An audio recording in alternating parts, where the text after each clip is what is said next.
Good evening to all of you दोस्तों and स्वागत है आप सबका वेब केमिकल के प्लेटफॉर्म पे। आई होप आप सब ठीक होंगे, अच्छे होंगे। आवाज मेरी अभी तक ठीक नहीं हुई है दोस्तों, गला भी बैठा हुआ है, सो एडजस्ट विद इट। जितनी आवाज निकल के आ रही है उससे कम चलाइए। आई होप आपको आवाज अच्छी आ रही होगी फिर भी। जैसे कि आप सब जानते हैं कि स्टार्टिंग का लेक्चर में कोई कमेंट नहीं करना होता है, कोई एक्स्ट्रा कमेंट और बातें नहीं करनी दोस्तों। सो हम अपने लेक्चर की ओवरऑल कहानी को आगे बढ़ाएंगे। लास्ट क्लास में हमने बेसिक्स ऑफ इलेक्ट्रोकेमिस्ट्री किया था, उसी बेसिक ऑफ इलेक्ट्रोकेमिस्ट्री को हम आगे बढ़ाएंगे। आज अपना मेन इलेक्ट्रोकेमिस्ट्री का कंटेंट है वो स्टार्ट करेंगे दोस्तों, ठीक है। एंड मैं एक बार देख लूं मार्कर कहां रखा है, इसे मार्कर जी जी। इसके लिए ना स्लाइड्स के लिए दोस्त एक नंबर है, उसको नोट 8800043866। इस नंबर पे आप कल व्हाट्सएप कर देना एंड फोन कर देना कल दिन में 11 बजे के बाद, दिन में 10 बजे से लेकर शाम के 7। ये नंबर स्पेशली सर्विस का नंबर होता है। आप जैसे बच्चों के लिए जिनको प्रॉब्लम्स आती है, दिक्कतें आती है, उनकी प्रॉब्लम सुलझाने के लिए, खासकर पीडीएफ से जुड़ी हुई बातें ना। मेरे पास क्वेरी करके केवल तब लेके आए जब आपकी वहाँ उस नंबर से क्वेरी सोल्व ना हो, ठीक है। नंबर नोट कर ले 8800443866। इस नंबर को सर्विस केमिकल के नाम से सेव कर ले। वहाँ पे डेडिकेटेड काउंसलर बैठा रखी है हमने आपकी क्वेरीज को सुनने और सॉल्व कराने के लिए, ठीक है। तो please follow the rules and if they are not solving your problem, then in that scenario you are eligible to ask me to upload, फिर मैं उनको फिर बताता हूँ। अपार्ट फ्रॉम दैट बाकी सभी बच्चे मेरी बात को भी मान लें। तो बच्चे नए जुड़े सीरीज में, भाई एक रूल है मेरी लाइव क्लास का, स्टार्टिंग में कोई फालतू कमेंट मुझे नहीं चाहिए, ठीक है। तो मेरे पेशेंस मैं आंसर दे रहा हूँ, ये मेरा पेशेंस ज़्यादा टिकता नहीं है, तो इसलिए मुझे कोई भी अननेसेसरी कमेंट स्टार्टिंग में नहीं, चाहे वो पीडीएफ से जुड़ा हो या किसी से जुड़ा हो। स्टार्टिंग में हम सिर्फ केवल लेक्चर करेंगे, लेक्चर करेंगे। लेक्चर के एंड में जिस बच्चों का मैं बोल दूँ कि लेक्चर एंड हो गया, वो कर सकते हैं, नहीं है तो लेक्चर के एंड में अगर किसी बच्चे को क्वेरी है तो लेक्चर के एंड पे फालतू क्वेरीज को लास्ट। बाकी मेरा लेक्चर पढ़ा रहा हूँ तो बीच में कमेंट बॉक्स में आपको टाइप करके बोलता रहूँगा, ठीक है। वहाँ से भी आपके लेक्चर और मुझे आइडिया मिल जाएगा कि आप है या आपको सीख रहे हैं, ठीक है। सो एक बार बस कर लीजिए। ओके दोस्तों, सो मार्कर मेरे पास आ चुका है। आइए अब लेक्चर की शुरुआत करते हैं, ठीक है। आई होप आप रूल्स समझ गए होंगे, प्लीज, है ना। प्लीज प्लीज आप सब रूल पढ़ के, मैं बता रहा हूँ 4 बार, और 4 बार जो सुन के भी रूल्स को ना समझे, मेरी समझ में हो, आप समझ लो क्या है। चलो भाई साहब देखिए। ओके सो इलेक्ट्रोकेमिस्ट्री, इलेक्ट्रोकेमिस्ट्री हम यहाँ पढ़ने वाले हैं। सॉरी, इलेक्ट्रोकेमिस्ट्री जो हम बात करते हैं, इलेक्ट्रोकेमिस्ट्री का जो टॉपिक है, ये इलेक्ट्रोकेमिस्ट्री के टॉपिक का बेसिक इंट्रोडक्शन मैं आपको लास्ट क्लास में दे चुका हूँ। बेसिक टर्म्स लास्ट क्लास में पढ़ चुके हैं, ठीक है। आज हम इलेक्ट्रोकेमिस्ट्री का इंट्रोडक्शन करने वाले हैं दोस्तों। इंट्रोडक्शन मतलब एक तरीके से हो चुका है। आज हमारा मेन टॉपिक इलेक्ट्रोकेमिस्ट्री का स्टार्ट होगा और इंट्रोडक्शन एंड डेनियल सेल के नाम से भी जानेंगे दोस्तों, ठीक है। आइए तो मैं इसी इंट्रोडक्शन एंड उसके कंटीन्यूअस में डेनियल सेल की बातें करेंगे दोस्तों। आइए शुरुआत करते हैं दोस्तों। ये जो हमारा इलेक्ट्रोकेमिस्ट्री टॉपिक है, लास्ट क्लास में बताया था, ये एक्चुअल में एक तरीके की रेडॉक्स रिएक्शन ही है। बस उन रेडॉक्स रिएक्शन को हम एक इनडायरेक्ट तरीके से कराएंगे। जब रेडॉक्स रिएक्शंस पे जो इलेक्ट्रॉन आदान प्रदान होंगे, अगर उनको इनडायरेक्ट तरीके से वायर के थ्रू करवा दे तो वहां उस वायर में करंट फ्लो होगा, वोल्टेज फ्लो होगा दोस्तों। वोल्टेज एडजस्ट करेगा, करंट फ्लो होगा, हेंस वहां से इलेक्ट्रिसिटी आप पैदा कर सकते हैं। केवल इलेक्ट्रिसिटी पैदा नहीं कर सकते, यहाँ इलेक्ट्रिसिटी पैदा कर सकते हैं या कुछ और क्या कर सकते हैं। इस बेसिस पे इस इलेक्ट्रोकेमिस्ट्री को दोस्तों हम दो कैटेगरी में डिवाइड करते हैं। इलेक्ट्रोकेमिस्ट्री पहली बात तो जो वो सेटअप, जिस सेटअप में आप वो रेडॉक्स रिएक्शंस इनडायरेक्ट तरीके से करवाते हैं, उनको हम सेल्स बोलते हैं दोस्तों। क्या बोलते हैं? सेल बोलते हैं। तो वो जो सेल होते हैं दोस्तों, सेल को हम दो अलग अलग कैटेगरी में डिवाइड करते हैं depending upon their work flow, कि उनका नेचर क्या है, वर्क कैसा है दोस्तों। पहला कि भाई अगर जो सेल है जहां पे हम रेडॉक्स रिएक्शन करा रहे हैं दो अलग अलग कंटेनर में किसी सर्किट के थ्रू, और यानी इनडायरेक्ट तरीके से रेडॉक्स रिएक्शन जो करा रहे हैं, उस रेडॉक्स रिएक्शन में एक रिएक्शन हो रही है, यानी कि केमिकल एनर्जी उस रिएक्शन की जो होगी उसको हम इलेक्ट्रिकल एनर्जी में कन्वर्ट कर रहे हैं। किसमें कन्वर्ट कर रहे हैं? इलेक्ट्रिकल एनर्जी में, इलेक्ट्रॉन के फ्लो में कन्वर्ट कर रहे हैं, जिससे ऑटोमेटिकली इलेक्ट्रिकल एनर्जी आपकी बढ़ रही है दोस्तों। तो पहला प्रोसेस ये हुआ जैसे हमने केमिकल रिएक्शंस के थ्रू इलेक्ट्रिकल एनर्जी पैदा कर ली। इस प्रकार के सेल जो कि केमिकल एनर्जी से इलेक्ट्रिकल एनर्जी पैदा करते हैं, उनको गैल्वेनिक सेल के नाम से जानते हैं दोस्तों। क्या नाम जानते हैं? Galvanic sales. एंड अगर ये काम उल्टा हो जाए, अगर ऐसा जरूरी नहीं कि हमेशा जो रिएक्शन हो वो स्पॉन्टेनियस हो, तो स्पॉन्टेनियस रिएक्शन से केवल वही अपनी स्पॉन्टेनियस रेडॉक्स रिएक्शन जो है स्पेसिफिकली वही इलेक्ट्रिकल एनर्जी को जनरेट करने में सक्षम है दोस्तों। अगर कोई रेडॉक्स रिएक्शन नॉन स्पॉन्टेनियस है, मतलब जो कि नेचुरल रूप से नहीं की जा सकती, जो रिएक्शन नेचुरल रूप से नहीं करवाई जा सकती। एग्जांपल के तौर पे मैं तुमसे कहूं मेटल एटम पे इलेक्ट्रॉन चला के दिखाओ, एम नेगेटिव लगा के दिखाओ, तुम्हें नानी याद आएगी? नहीं होगा दोस्तों। So hence there are some reactions which are non spontaneous, और उन नॉन स्पॉन्टेनियस को हम रिवर्स तरीके से करवा सकते हैं। मतलब हम इलेक्ट्रिकल एनर्जी का यूज करके, अगर इलेक्ट्रिकल एनर्जी का यूज करके हम केमिकल एनर्जी प्रोड्यूस कर रहे हैं, केमिकल एनर्जी प्रोड्यूस करने का मतलब दोस्तों केमिकल रिएक्शन करवा रहे हैं, यानी कि नॉन स्पॉन्टेनियस रिएक्शन को एक स्पॉन्टेनियस रिएक्शन में कन्वर्ट करा रहे हैं। एक नॉन स्पॉन्टेनियस रिएक्शन को जो नॉर्मल तरीके से स्पॉन्टेनियस नहीं थी दोस्तों, उस नॉन स्पॉन्टेनियस रिएक्शन को दोस्तों हम एक कंडक्ट करवा रहे हैं, स्पॉन्टेनियस बनवा रहे हैं। तो ये जो काम यहाँ हो रहा है, नॉन स्पॉन्टेनियस रिएक्शन को स्पॉन्टेनियस बनाना, स्पॉन्टेनियस बनाना दोस्तों, ये काम जिन सेल्स के थ्रू करवाया जाता है दोस्तों, प्रोसेस पलट गया और ऐसे प्रकार के सेल्स को हम यहाँ पे इलेक्ट्रोलिटिक सेल का नाम देंगे। बिल्कुल इलेक्ट्रोलिटिक सेल्स, उनको इलेक्ट्रोलिटिक सेल्स का नाम देंगे। तो कुल मिला के इलेक्ट्रोकेमिस्ट्री के अंदर हमें दो प्रकार के सेल्स पढ़ने होते हैं, मोटे-मोटे जो मेजर कैटेगरी है। One is the category galvanic cells, where electrical chemical energy converts into the electrical energy. और केमिकल एनर्जी जो इलेक्ट्रिकल एनर्जी में कन्वर्ट होगी वो तभी कन्वर्ट होगी जब आपकी जो रिएक्शन होगी वो स्पॉन्टेनियस होगी।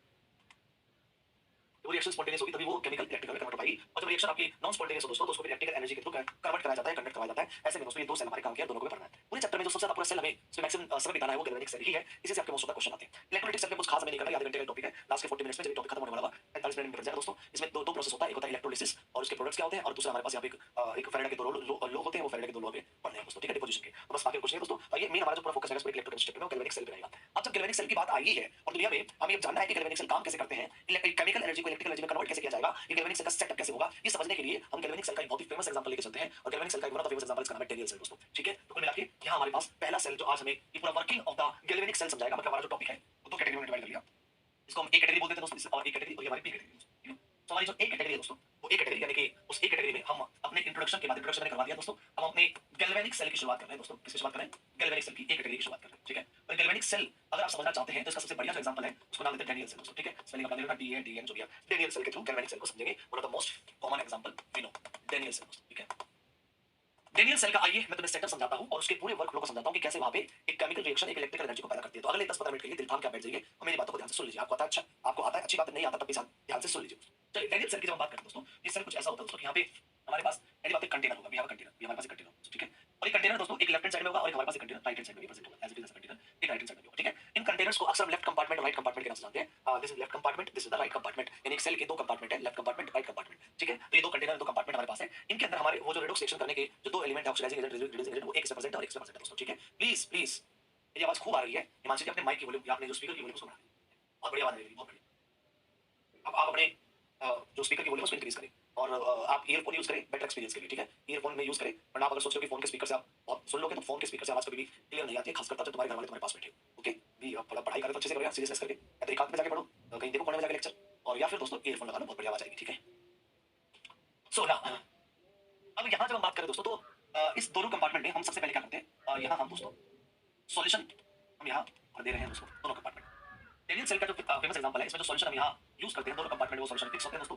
यहाँ जो सॉल्यूशन हम यूज करते हैं दोस्तों वो ZnSO4 और एक्वस में जब लिख रहा हूँ ध्यान रखना, पूरी इलेक्ट्रोकेमिस्ट्री में ये बात लिखनी जरूरी है कि वो सॉलिड है, वो एक्वस है, एक्वस का मतलब वो सॉल्यूशन फेज है, क्या सब लिखना जरूरी है। ZnSO4 एक्वस का मतलब है कि ZnSO4 का सॉल्यूशन है। यहाँ होता है CuSO4, यहाँ होता है CuSO4, CuSO4 एक्वस दोस्तों, यहाँ पे मतलब CuSO4 का सॉल्यूशन। अब इन दोनों सॉल्यूशंस के अंदर इनका जो मेटल है, जैसे Zn+2 है तो Zn+2 आयन जो है उसका जो मेटल है वो Zn सॉलिड है, तो Zn सॉलिड का जो मेटल है उसकी यहाँ पे रोड लगा रखी है दोस्तों। वो रोड है दोस्तों, हमने कहा था कंडक्टिंग सेटअप करने वाले, हमने यहाँ पे एक रोड लगा रखी है, एक रोड हमने यहाँ पे लगा रखी है, ये रोड लगा रखी है, और ये रोड जो है वो Zn सॉलिड की है। लेफ्ट कंपार्टमेंट में हमारे पास दो मेन चीजें हैं, एक रोड है ये Zn सॉलिड की है और एक हमारे पास सॉल्यूशन है वो ZnSO4 का है दोस्तों। ठीक है, ऐसे राइट कंपार्टमेंट में भी रोड है दोस्तों, ये रोड जो है यहाँ प्रेजेंट मेटल आयन की है, दैट इज कॉपर +2 यहाँ प्रेजेंट है, या जो रोड प्रेजेंट है वो कॉपर सॉलिड की प्रेजेंट है। ठीक है, रोड आपकी एटॉमिक फेज की होगी, जैसे Zn सॉलिड उसका एटॉमिक, Zn का एटम वाला जो स्टेट है, सॉलिड जो स्टेट है दोस्तों उसकी है दोस्तों ना।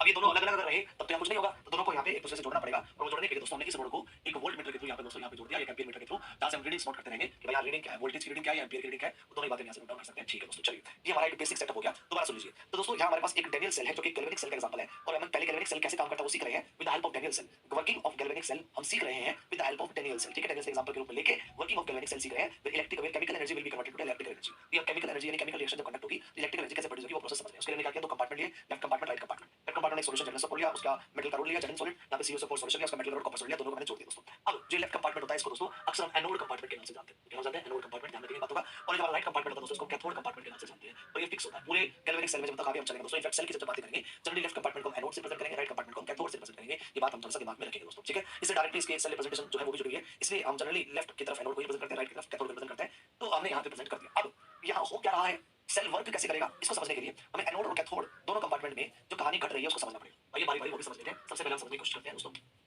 एट एनोड कंपार्टमेंट क्या हो रहा है, एनोड में क्या हो रहा है दोस्तों, पहले ये समझेंगे, फिर उसके बाद उसको समझेंगे एट कैथोड क्या हो रहा है। कैथोड से मैं कहूंगा तो कैथोड कंपार्टमेंट में कैथोड रोड की बात कर रहे हैं, एनोड कंपार्टमेंट में एनोड रोड पे बात कर रहे हैं दोस्तों। तो एट एनोड यानी एनोड कंपार्टमेंट या कैथोड कंपार्टमेंट यानी उसके रिस्पेक्टिव जो रोड्स है वहां फिनोमेनन क्या हो रहा है आइए समझने की कोशिश करते हैं। सबसे पहले एनोड पे क्या हुआ, दूसरी बात ध्यान रखिए, एनोड जो होता है दोस्तों हमेशा यहाँ पे ऑक्सीडेशन रिएक्शन होती है। वी विल रिमेंबर दिस कि एनोड में क्या होना है, ऑक्सीडेशन रिएक्शन होनी है, और कैथोड पे दोस्तों क्या होना है, रिडक्शन रिएक्शन होनी है। ये एक ट्रेडमार्क, मतलब इस चीजों को हमेशा ध्यान रखना है। एनोड पे होगा ऑक्सीडेशन, कैथोड पे होगा रिडक्शन दोस्तों। ठीक है, अब ऑक्सीडेशन होगा तो यहाँ ऑक्सीडाइज करने के लिए क्या क्या प्रेजेंट है, आप गौर से देखो, खुद से तुम्हें खुद ही पता लगा लो कि किसका ऑक्सीडेशन होगा। मान लीजिए मैं तुमसे कह रहा हूं ये तुमने बता दिया कि एनोड पे ऑक्सीडेशन होगा, बट प्रॉब्लम इज किसका ऑक्सीडेशन होगा। यहाँ एक तो Zn सॉलिड है, एक हमारे पास Zn+2 आयन है, एक हमारे पास SO4 नेगेटिव आयन है। इन तीनों में से ऑक्सीडेशन किसका होगा दोस्तों। तो यहाँ जो ऑक्सीडेशन होने के लिए दोस्तों आपके पास तैयार बैठा होगा, तो भाई उसको अगर तुम थ्योरेटिकली कंपैरिजन करना चाहो तो Zn को Zn+ में पहुंचाना, ऑक्सीडाइज करना आसान है, इलेक्ट्रॉन रिजेक्ट करना आसान है। Zn+2 यहाँ पे अपने already Zn+2 stable oxidation present है, इससे फर्दर Zn+3 दिखाता नहीं है, वहां हो जाएगा नहीं, इलेक्ट्रॉन रिजेक्ट करवाएगा नहीं। क्यों नहीं कराएगा इसको जानने के लिए दोस्तों जब आप डीप लोग पढ़ेंगे तो आप जानेंगे कि भाई Zn+2 में अपने स्टेबल कॉन्फिगरेशन बना लेता है, D10 सिस्टम वहां पे क्रिएट होता है, पर इलेक्ट्रॉन निकालने तो बहुत हाई एनर्जी लगेगी, तो वो आपके लिए स्टेबल नहीं होती दोस्तों। SO4 में दोस्तों आपके पास sulphur already maximum +6 state present है, SO4 2 नेगेटिव में सल्फर का ऑक्सीजन निकालोगे दोस्तों, देखो SO4 होल 2 नेगेटिव है, अगर पूरे के पूरे इस एनायनिक स्फीयर पे 2 नेगेटिव चार्ज है, तो सल्फर की ऑक्सीजन निकालोगे तो +6 आएगी। ये सल्फर ऑलरेडी अपनी मैक्सिमम ऑक्सीजन स्टेट प्रेजेंट है और ऑक्सीजन मैक्सिमम ऑक्सीजन प्रेजेंट है दोस्तों, तो फर्दर +7 में तो जाएगा दोस्तों, है ना? तो यहाँ पे इसकी मैक्सिमाइज ज्यादा इलेक्ट्रॉन नहीं निकाल सकते दोस्तों। कुल मिला के यहाँ सबसे जो इजी कैंडिडेट्स होता है जनरली ऑलवेज आपकी इलेक्ट्रोड होती है, जहाँ पे आपका ऑक्सीडेशन कंडक्ट होगा। यानी इलेक्ट्रोड का जो मेटल है जेड सॉलिड, ये जेड सॉलिड मेटल, ये जेड सॉलिड जो मेटल है, यहाँ रिएक्शन दिखाएगा कुछ इस प्रकार से, ये जेड जो सॉलिड है, सॉलिड का मतलब बाय डिफॉल्ट है कि वो लोड वाला है। ये ऑक्सीडेशन जब शो करेगा तो ये Zn+2 आयन में जाके स्टेबल होगा एंड 2 इलेक्ट्रॉन यहाँ से रिलीज कर देगा। Zn सॉलिड से वो Zn+2 आयन बना लेगा और 2 इलेक्ट्रॉन रिलीज कर देगा। तो यहाँ से जो ये Zn सॉलिड का एक एटम लेट्स सपोज इस मान लीजिए प्लेट से या रोड से Zn+2 में जब कन्वर्ट होगा तो इलेक्ट्रॉन जो छोड़ेगा तो Zn+2 कहाँ जाएगा, पहला क्वेश्चन, और वो 2 इलेक्ट्रॉन कहाँ जाएंगे, दूसरा क्वेश्चन। पहला क्वेश्चन Zn+2 कहाँ जाएगा, ऑब्वियस सी बात है Zn+2 एक आयनिक है, एक आयन है और आयन के पास सबसे आसान रास्ता रिप्रेजेंट है कि वो सॉल्यूशन में चला जाए। यानी यहाँ Zn जो सॉलिड प्रेजेंट होगा वो Zn सॉलिड जो होगा यहाँ से, वो Zn सॉलिड जो होगा यहाँ पे वो यहाँ एक तो Zn+2 आयन दे देगा एक्वस मीडियम में जो कि चले जाएंगे और साथ ही साथ जो 2 इलेक्ट्रॉन आएंगे दोस्तों, वो 2 इलेक्ट्रॉन यहाँ, वो 2 इलेक्ट्रॉन यहाँ सॉल्यूशन में जाकर तो कुछ नहीं करेंगे क्योंकि सॉल्यूशन में तो स्टेबलाइज करने के लिए खास कुछ मिलेगी नहीं,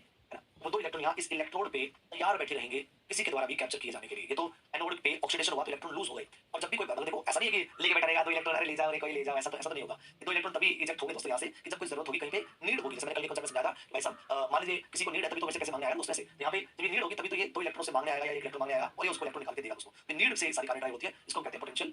एक किसी भी सिस्टम का पोटेंशियल कि भाई कितनी पोटेंशियल उसका डिफरेंस है कि किसी के पास ज्यादा है किसी के पास कम है, दिस द पोटेंशियल डिफरेंस। किसी के पास इलेक्ट्रॉन ज्यादा है किसी के पास कम है, उसके पास ज्यादा वो दे देगा, इसके पास कम वो ले लेगा दोस्तों। ये 2 इलेक्ट्रॉन बेताब बैठे हैं, तैयार बैठे हैं, कोई ले जाए मतलब इनको ट्रिगर करने के लिए उसको चाहिए और वो जो ट्रिगर करने वाला जो एलिमेंट है या जो सिस्टम है वो हमारे कैथोड में प्रेजेंट है दोस्तों, वो हमारे कहां प्रेजेंट है, कैथोड में। ये जैसे ही कंडक्टिंग वायर यहां जुड़ जाएगी, ये सर्किट कंप्लीट होगा दोस्तों, तो यहां इन दोनों इलेक्ट्रोड पे पोटेंशियल डिफरेंस क्रिएट होगा। एक तरफ ये ऑक्सीडेशन प्रोसेस जो होगी वो इलेक्ट्रॉन देने के लिए तैयार बैठी होगी और कैथोड पे दोस्तों अक्सर रिडक्शन होता है, रिडक्शन में गेन ऑफ इलेक्ट्रॉन प्रेजेंट है, यानी यहां इस रोड पे इलेक्ट्रॉन गेन होने के लिए तैयार बैठा है, या रिक्वायरमेंट है या अवेलेबिलिटी है। This is called potential difference. एक तरफ ज्यादा है एक तरफ कम है तो बस फ्लो हो जाएगा इलेक्ट्रॉन का दोस्तों, वहां से यहां इलेक्ट्रॉन फ्लो करने लगेगा दोस्तों। इसको सही तरीके से समझने के लिए पहले कैथोड पे जानते हैं क्या होगा। कैथोड के बाद तो जानते हैं रिडक्शन होगा। अच्छा रिडक्शन होगा तो किसका होगा, क्वेश्चन इज रिडक्शन होगा तो किसका होगा। देखिए बात मैं समझा चुका हूं, जब सॉल्यूशन में Zn+2 बनेगा, एक्वस में जाएगा, सॉल्यूशन में जाएगा, सॉल्यूशन में जाएगा तो एक्वस लिखेंगे, एक क्यू लिखेंगे, तो वो 2 इलेक्ट्रॉन रोड पे प्रेजेंट आएगा दोस्तों, ठीक है। अब उन 2 इलेक्ट्रॉन को कौन लेगा, ये जो कैथोड है, यहां रिडक्शन होना है, गेन ऑफ इलेक्ट्रॉन होना है, तो गेन ऑफ इलेक्ट्रॉन कौन करेगा? क्या कॉपर मेटल से आप कॉपर मेटल एटम से गेन ऑफ इलेक्ट्रॉन करवाओगे, कॉपर का -1 बनवाओगे? कैसे पॉसिबल बात करेगा, कैसे इम्पॉसिबल बात कर रहे हो, ये तो पॉसिबल नहीं होगा। यानी कॉपर सॉलिड यहां पे इलेक्ट्रॉन का गेन नहीं करेगा, तो फिर कौन करेगा दोस्तों? तो फिर यहां जो तैयार बैठा रहता है दोस्तों वही सॉल्यूशन में वो कॉपर+2 आयन है। कॉपर+2 आयन एक्वस मीडियम में यहां घूम रहे होंगे, SO4 2 नेगेटिव आयन भी एक्वस मीडियम में घूम रहे होंगे दोस्तों। तो ये जो CuSO4 है,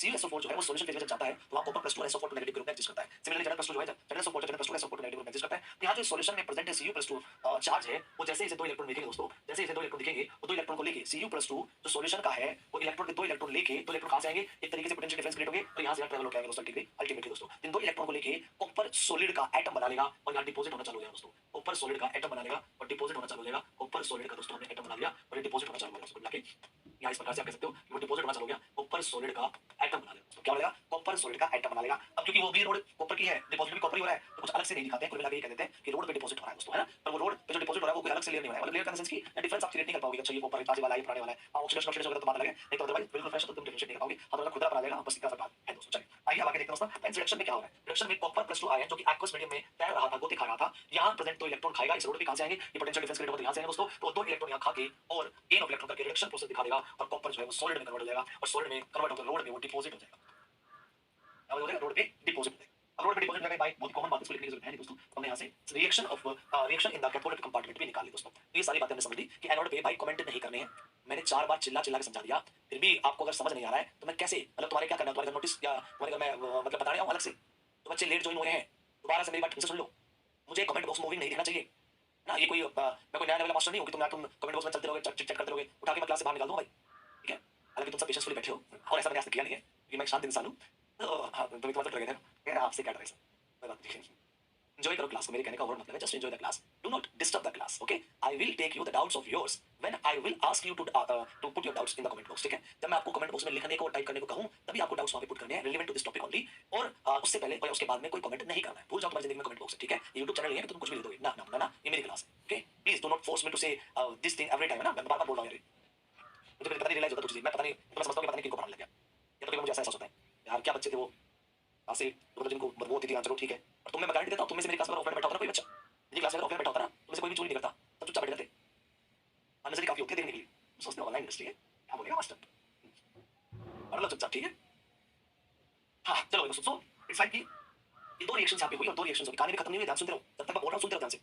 2 रिएक्शंस हुई, 2 रिएक्शंस को हमने एनोड कैथोड पे लिख दिया। एनोड पे ऑक्सीडेशन Zn सॉलिड 2 इलेक्ट्रॉन देके Zn+2 के रूप में एक्वस रूप में सॉल्यूशन के अंदर चला गया और यहाँ कॉपर का जो +2 आयन एक्वस का था सॉल्यूशन में था, वो 2 इलेक्ट्रॉन का गेन करके इस रोड पे डिपॉजिट हो गया दोस्तों, ठीक है। इतनी बात समझ में, इससे थोड़ा सा आगे बढ़ते हैं, कहानी को आगे बढ़ाते हैं दोस्तों, ठीक है। और थोड़ा सा आगे बढ़ेंगे तो जब ये होगा कि एक तरफ इलेक्ट्रॉन खाए जा रहे हैं और एक तरफ इलेक्ट्रॉन दिए जा रहे हैं तो इलेक्ट्रॉन का फ्लो होगा, ऑब्वियस सी बात है। यहाँ से इलेक्ट्रॉन फ्लो करेंगे दोस्तों, और इलेक्ट्रॉन फ्लो करेगा तो इलेक्ट्रिसिटी फ्लो करेगी, करंट फ्लो करेगा, और वोल्टेज डिफरेंस जो इन दोनों रोड्स के बीच में होगा, कंपार्टमेंट्स के बीच में होगा, वो यहाँ वोल्ट मीटर के रूप में नोट कर लिया जाएगा दोस्तों, ठीक है। तो वो जो पोटेंशियल होता है, पोटेंशियल डिफरेंस जिसको हम बोलते हैं दोस्तों, उसकी बातें बाद में जाके आएगी। ये पोटेंशियल डिफरेंस कैसे निकाला जाता है, इन दोनों कंपार्टमेंट के पोटेंशियल डिफरेंस क्या होगा, वो आगे जाके कैलकुलेट करेंगे। अभी हम केवल वर्किंग पे फोकस कर रहे हैं, वर्किंग ऑफ डैनियल सेल, क्योंकि ultimately working of galvanic cell में समझा रही है दोस्तों। सो इतना तो समझ गया, चलो करंट फ्लो हो गया, हो गया करंट, एक्सपोज करंट फ्लो हो गया। आगे क्या, अब आगे में कुछ बातें और समझ में, जैसे कि एनोड में दो चीजें मैंने बताई, रोड है और आपका इलेक्ट्रोलाइट। इसको जनरली हम इलेक्ट्रोलाइट ही बोलते हैं, इसको रोड बोलते हैं, इसको इलेक्ट्रोलाइट बोलते हैं। सॉल्यूशन को क्या बोलते हैं, इलेक्ट्रोलाइट, है ना। यहाँ पे रोड है और इलेक्ट्रोलाइट है, इलेक्ट्रोलाइट यानी कि आयोनिक सॉल्यूशन। सो यहाँ रोड और इलेक्ट्रोलाइट में अगर चार्ज हम फाइंड आउट करने की कोशिश करें कि चार्ज क्या है, पॉजिटिव चार्ज है, नेगेटिव चार्ज है, जब ये सेल वर्क करना स्टार्ट करेगा यहाँ रोड पे क्या चार्ज क्रिएट होगा और इसके इलेक्ट्रोलाइट में यानी कि सॉल्यूशन के अंदर क्या चार्ज क्रिएट होगा। आइए एनोड में बात करते हैं। एनोड पे हमने एट रोड चार्ज निकालने की बात की, एट रोड चार्ज क्या होगा दोस्तों, क्योंकि हम जान रहे हैं कि यहाँ जड़न सॉलिड जो इस इलेक्ट्रोड का था वो अपना कुर्बानी देकर जड़न +2 के रूप में सॉल्यूशन के अंदर आ गया है। सॉल्यूशन के अंदर आ गया है तो सॉल्यूशन के अंदर +2 चार्ज इंक्रीज हो गया है, यानी कि सॉल्यूशन के अंदर धीरे-धीरे जड़न +2 की संख्या इंक्रीज होने लगेगी। Zn+2 आयंस की संख्या इंक्रीज होगी, यानी सॉल्यूशन के अंदर एनोड में सॉल्यूशन के अंदर पॉजिटिव चार्ज इंक्रीज होगा। ये तो एनोड था, at cathode, sorry at electrolyte की बात करें, इलेक्ट्रोलाइट यानी कि सॉल्यूशन के अंदर इन इलेक्ट्रोलाइट सॉल्यूशन के अंदर इन सॉल्यूशन जो चार्ज होगा दोस्तों, पहले जो न्यूट्रल था ZnSO4 के इक्वल प्रेजेंस की वजह से, Zn+2 ions SO4 negative ions के इक्वल प्रेजेंस की वजह से जो सॉल्यूशन का न्यूट्रल था, जैसे-जैसे ये Zn सॉलिड Zn+2 में कन्वर्ट होगा तो ये जो एक्स्ट्रा Zn+2 आ रहे हैं ऊपर से टूट-टूट के वो तो सॉल्यूशन के अंदर धीरे-धीरे अपनी कंसंट्रेशन बढ़ाएंगे ना भाई, Zn+2 बढ़ाएंगे, यानी कि पॉजिटिव चार्ज इंक्रीज हो रहा है। कहां, सॉल्यूशन के अंदर। सॉल्यूशन के अंदर क्या हो रहा है, पॉजिटिव चार्ज क्रिएट हो गया है या एक तरीके से इंक्रीज हो रहा है दोस्तों। सेकंड, क्योंकि Zn+2 तो सॉल्यूशन के अंदर आ गया है, पर Zn सॉलिड ने 2 इलेक्ट्रॉन छोड़े थे, वो 2 इलेक्ट्रॉन कहां गए, वो 2 इलेक्ट्रॉन चले गए इलेक्ट्रोड पे, यानी इस एनोड के इलेक्ट्रोड पे 2 इलेक्ट्रॉन यानी कि नेगेटिव चार्ज एक्स्ट्रा आ रहा है, हेंस यहां इस इलेक्ट्रोड पे नेगेटिव चार्ज क्रिएट हो जाएगा दोस्तों। इसीलिए ये बात ध्यान रखना, एग्जाम में तुमसे पूछेगा बताओ एनोड पे क्या चार्ज है, तो पहले कोर्स देखना उसने जो चार्ज पूछा है वो एनोड की रोड पे पूछा है या एनोड के इलेक्ट्रोलाइट पे पूछा है। अगर इलेक्ट्रोलाइट पे पूछे दोस्तों एनोड के तो पॉजिटिव है, या रोड पे पूछे तो वो नेगेटिव चार्ज दोस्तों। सिमिलरली आइए कैथोड के लिए भी निकालते हैं, find out, let's find out the cathode, let's find out the cathode दोस्तों। तो हम कैथोड के लिए बात निकालेंगे, तो कैथोड में हो क्या ना, सॉल्यूशन में से कॉपर +2 आयन जो कि CuSO4 का सॉल्यूशन था, पहले न्यूट्रल था, कॉपर +2 आयन दोस्तों यहाँ इस रोड के 2 इलेक्ट्रॉन खाके इस रोड पे डिपॉजिट हो जा रहे हैं कॉपर सॉलिड के रूप में। दोस्तों सॉल्यूशन के अंदर धीरे-धीरे जो कॉपर +2 की संख्या होगी वो धीरे-धीरे डिक्रीज हो जाएगी, क्योंकि अल्टीमेटली दोस्तों वो ऊपर डिपॉजिट हो रही है कॉपर सॉलिड के रूप में, और वो सॉलिड के रूप में कब डिपॉजिट होगी, जब इस इलेक्ट्रोड के 2 इलेक्ट्रॉन्स को खा लेगी दोस्तों। हेंस सॉल्यूशन के अंदर पॉजिटिव चार्ज अगर घट रहा है, अल्टीमेटली नेगेटिव चार्ज होगा वो बढ़ रहा होगा, यानी SO4 नेगेटिव की जो संख्या है वो Cu+2 के मुकाबले वो ज्यादा हो जाएगी दोस्तों। कुछ समय के बाद कुछ Cu+2 ऊपर जाके कॉपर सॉलिड बना लेगा, सॉल्यूशन के अंदर रिलेटिवली SO4 नेगेटिव की जो संख्या होगी वो इंक्रीज हो जाएगी, जो कि नेगेटिव चार्ज है, एंड सॉल्यूशन के अंदर यहाँ नेगेटिव चार्ज क्रिएट हो जाएगा दोस्तों। इन दी सॉल्यूशन यहाँ चार्ज आएगा दोस्तों वो नेगेटिव है। एंड एट इलेक्ट्रोड की बात करें, एट इलेक्ट्रोड की अगर बात करें दोस्तों, तो क्योंकि इलेक्ट्रोड के जो 2 इलेक्ट्रॉन है वो कॉपर +2 खा जा रहा है कॉपर सॉलिड में कन्वर्ट होने के लिए रिडक्शन दिखा के, तो इस इलेक्ट्रोड के 2 इलेक्ट्रॉन की कमी हो गई दोस्तों, नेगेटिव की कमी हो गई, यानी कि एक तरीके से पॉजिटिव वहां पे चार्ज क्रिएट हो गया। तो एट रोड जो अगर हम बात करेंगे रोड पे दोस्तों जो चार्ज होगा एट कैथोड पे, इस कैथोड वाली रोड पे वो पॉजिटिव चार्ज क्रिएट होगा, पॉजिटिव चार्ज क्रिएट होगा। तभी तो हम कह रहे हैं दोस्तों यहाँ ओवरऑल नेगेटिव चार्ज क्रिएट हो रहा है, नेगेटिव चार्ज क्रिएट हो रहा है या ओवरऑल पॉजिटिव चार्ज क्रिएट हो रहा है। इसी को कहते हैं इलेक्ट्रॉन एक्सेस, और यहाँ पे इलेक्ट्रॉन एक्सेस कैसे बोलेंगे, पोटेंशियल का डिफरेंस, एक तरफ ज्यादा नेगेटिव चार्ज एक तरफ कम नेगेटिव चार्ज, तो यहाँ पे हम कहेंगे ओवरऑल पोटेंशियल का डिफरेंस क्रिएट हो जाएगा। And when there is a difference in potential there is a flow of electron if the circuit is completed. Circuit अगर कंप्लीट किया जाएगा तो फ्लो ऑफ इलेक्ट्रॉन भी होगा, फ्लो ऑफ चार्ज भी होगा दोस्तों। यहाँ सॉल्यूशन के अंदर दोस्तों इधर इंक्रीज हो रहा है पॉजिटिव चार्ज और इधर इंक्रीज हो रहा है दोस्तों आपका क्या, इधर इंक्रीज हो रहा है नेगेटिव चार्ज, नेगेटिव चार्ज इधर इंक्रीज हो रहा है दोस्तों। ये बात हमने सॉल्यूशन में समझ ली, ये बात हमने सॉल्यूशन में समझ ली, हमने ऊपर रोड पे देख लिया और नीचे की सॉल्यूशन भी देख लिया दोस्तों, दोनों ही बातें हमने आज समझ ली। ओके ठीक है। सो एक तो हमारे सामने प्रॉब्लम है कि धीरे-धीरे आपके सॉल्यूशन के अंदर यहाँ पॉजिटिव चार्ज बढ़ रहा है और नेगेटिव चार्ज बढ़ रहा है दोस्तों। तो ये कोई प्रॉब्लम थोड़ी ना, ये तो चलो कोई दिक्कत नहीं है। मैं कहता हूँ ये प्रॉब्लम है, देयर इज अ प्रॉब्लम। ये अगर ऐसे चार्ज बढ़ता रहा पॉजिटिव सॉल्यूशन के अंदर और ऐसे यहाँ इस सॉल्यूशन में चार्ज नेगेटिव घटता रहा फिर दिक्कतें हो जाएंगी दोस्तों। और उससे पहले जो दिक्कत यहाँ पे हुई वो दिक्कत ये हुई कि अगर मैं तुम्हें थोड़ा सा एक स्टेप और आगे लेके जाऊँ, अभी तक की कहानी तो आई थिंक आप सबको क्लियर होगी, बट इसके थोड़ा सा एक स्टेप में और आपको आगे लेके जाना चाहता हूँ दोस्तों, ठीक है। चलो उस स्टेप को ले जाने से पहले मुझे बताओ यहाँ तक की बातें सबको क्लियर है क्या, केवल जितना मैंने पढ़ाया उतना क्लियर है क्या, क्योंकि अभी खत्म नहीं हुआ, इसके आगे की बातें भी मुझे बतानी है, तो फालतू के कमेंट मुझे नहीं चाहिए कि सर ये क्या होगा ये क्यों नहीं होगा, ये सब चीजें केवल इतना बताओ। जो मैंने यहाँ पे 4 इसकी एनोड के पॉइंट्स लिखवाए हैं, 4 कैथोड के पॉइंट्स लिखवाए हैं, ये आपको 4 पॉइंट समझ में आएगा, इतना बता दो बस फटाफट। अब आगे चलो फटाफट क्विक। तो भैया जी एक ही बार सुन लिया, तो आगे बताओ तुम्हारा तो बताओ जब कोई बताने लायक चीज होगी। ऑलरेडी मैं किसी चीज को 4 बार रिपीट करता हूँ, मेरे लेक्चर को तुम एक बार सुनोगे ना स्टॉप करके, एक लाइन को 4 बार रिपीट करता हूँ अलग-अलग टाइम पे। किसी को पहले लेक्चर पहली बार में नहीं समझ आई, दूसरी बार में आ जाए, दूसरी बार तीसरी बार में आ जाए, तो 4 बार में समझ रहा मतलब तुमने कान बंद कर रखे तो मैं पूछ बस स्वाति से रिपीट कर देना। Increase the calibre, you can't compete with the others then you are out of competition. अति मैं बहुत बहुत बड़ी चेतावनी दे रहा हूँ, सुधार लीजिए अपने सर्कमस्टेंसेस को, एक्स्ट्रा एफर्ट लगाइए क्लास के बाद। जो पूछ रहे हैं ना किसी का ध्यान देता है मेरी क्लास में, अगर देखो मेरी बात सुन रहे हो, अगर आप मेरी क्लास में बैठे हो तो अटेंटिव होकर बैठा लो ढंग से। अगर आप घर वालों के इधर जो आवाजें हैं उसमें गुम हो जा रहे हो तो सब मेरी गलती नहीं है भाई, will not repeat for that. ये छोटी सी बात बताई नहीं, ये रिपीट कर दो, क्या रिपीट कर दो इसमें, तुम्हारा ध्यान नहीं है। दोबारा सुन लो, आखिरी बार बता रहा हूँ, अब जिसका ध्यान नहीं है दोबारा पूछने की हिम्मत ना करना मेरे से, किलो यार प्लीज। हाँ हो गया, मैं तुम्हें देख लिया, I am repeating the whole thing एक बार, इस बार में ढंग से समझ लो, दोबारा नहीं बताऊंगा क्योंकि बताने लायक चीज नहीं है दोबारा। अगर आप इसको दोबारा पढ़ने की कोशिश कर रहे हैं मतलब आपका ध्यान नहीं है। चलो प्लीज, इतने आसान शब्दों में उतना क्लियर बता रहा हूं, बस तुम्हारा ध्यान कहीं और होगा तो मैं क्या करूं? तुम खोयो किसी के सपनों में, कल उसको चॉकलेट देनी है, क्या देना है, प्लीज सामने देखिए। डेनियल सेल में हमारे दो कंपार्टमेंट, इनफैक्ट गैल्वेनिक सेल में हर गैल्वेनिक सेल में दो कंपार्टमेंट लेके इनिशियल सिस्टम को पढ़ेंगे। पहला हमारे पास left compartment, anode compartment, right compartment, cathode compartment. Comment करना बंद कर दो, इधर ध्यान से सुन लो। लेफ्ट कंपार्टमेंट में हमारे दो पार्ट, एक हमारा इलेक्ट्रोलाइट जिसको हम सॉल्यूशन बोल देते हैं, एक हमारा इलेक्ट्रोड जिसको हम रोड बोल देते हैं दोस्तों, ठीक है। ये एनोड की रोड, उसका एनोड का इलेक्ट्रोलाइट, कैथोड की रोड, कैथोड का इलेक्ट्रोलाइट। हम डेनियल सेल में बात फिक्स करके चलते हैं कि लेफ्ट कंपार्टमेंट में जो सॉल्यूशन या इलेक्ट्रोलाइट होगा वो ZnSO4 होगा, एंड जो रोड होगी वो Zn की होगी। यहाँ जो इलेक्ट्रोलाइट यानी सॉल्यूशन जो होगा वो कॉपर सल्फेट CuSO4 का होगा, एंड जो रोड होगी वो कॉपर की होगी, ठीक है। अब क्या करें, वर्किंग की बात करेंगे। तो मैंने कहा एनोड पे होता है ऑक्सीडेशन, कैथोड पे होता है क्या, रिडक्शन। एनोड पे ऑक्सीडेशन होता है दोस्तों, या Zn जो सॉलिड फॉर्म में प्रेजेंट है वो सबसे आसान है उसका ऑक्सीडेशन होना दोस्तों। तो वो जब अपना ऑक्सीडेशन दिखाएगा तो Zn+2 फॉर्म में जाएगा और 2 इलेक्ट्रॉन रिलीज कर देगा। Zn+2 फॉर्म में जब जाएगा तो सॉल्यूशन के अंदर Zn+2 की संख्या इंक्रीज होगी। Zn+2 की संख्या इंक्रीज होना मतलब +2 चार्ज इंक्रीज होना सॉल्यूशन में, इसीलिए यहाँ पॉजिटिव चार्ज आ जाएगा और जैसे जैसे ये आगे चलता रहेगा रिएक्शन Zn सॉलिड Zn+2 में इंक्रीज होता रहेगा, वैसे वैसे पॉजिटिव चार्ज इंक्रीज होता रहेगा। साथ साथ ये तो था सॉल्यूशन के अंदर पॉजिटिव चार्ज, जो कि 2 इलेक्ट्रॉन यहाँ से Zn+2 इधर आया है तो 2 इलेक्ट्रॉन रिलीज हुए, वो 2 इलेक्ट्रॉन यहाँ इलेक्ट्रोड पे ही पड़े रहते हैं दोस्तों, और इलेक्ट्रोड पे ओवरऑल इलेक्ट्रॉन डेंसिटी इंक्रीज करेंगे तो इलेक्ट्रोड पे नेगेटिव चार्ज क्रिएट हो जाएगा दोस्तों। चलिए आइए अब बात करते हैं कॉपर वाले केस की। कॉपर सल्फेट के अंदर हमने कहा कि यहाँ होना है रिडक्शन। क्या होना है, रिडक्शन। ये कौन क्यों कहा जा रहा है, ये सब बातें स्टेटमेंट करिए, ऑक्सीडेशन हो रहा है या रिडक्शन हो रहा है। रिडक्शन का मतलब होता है गेन ऑफ इलेक्ट्रॉन, कल की क्लास में समझाया था।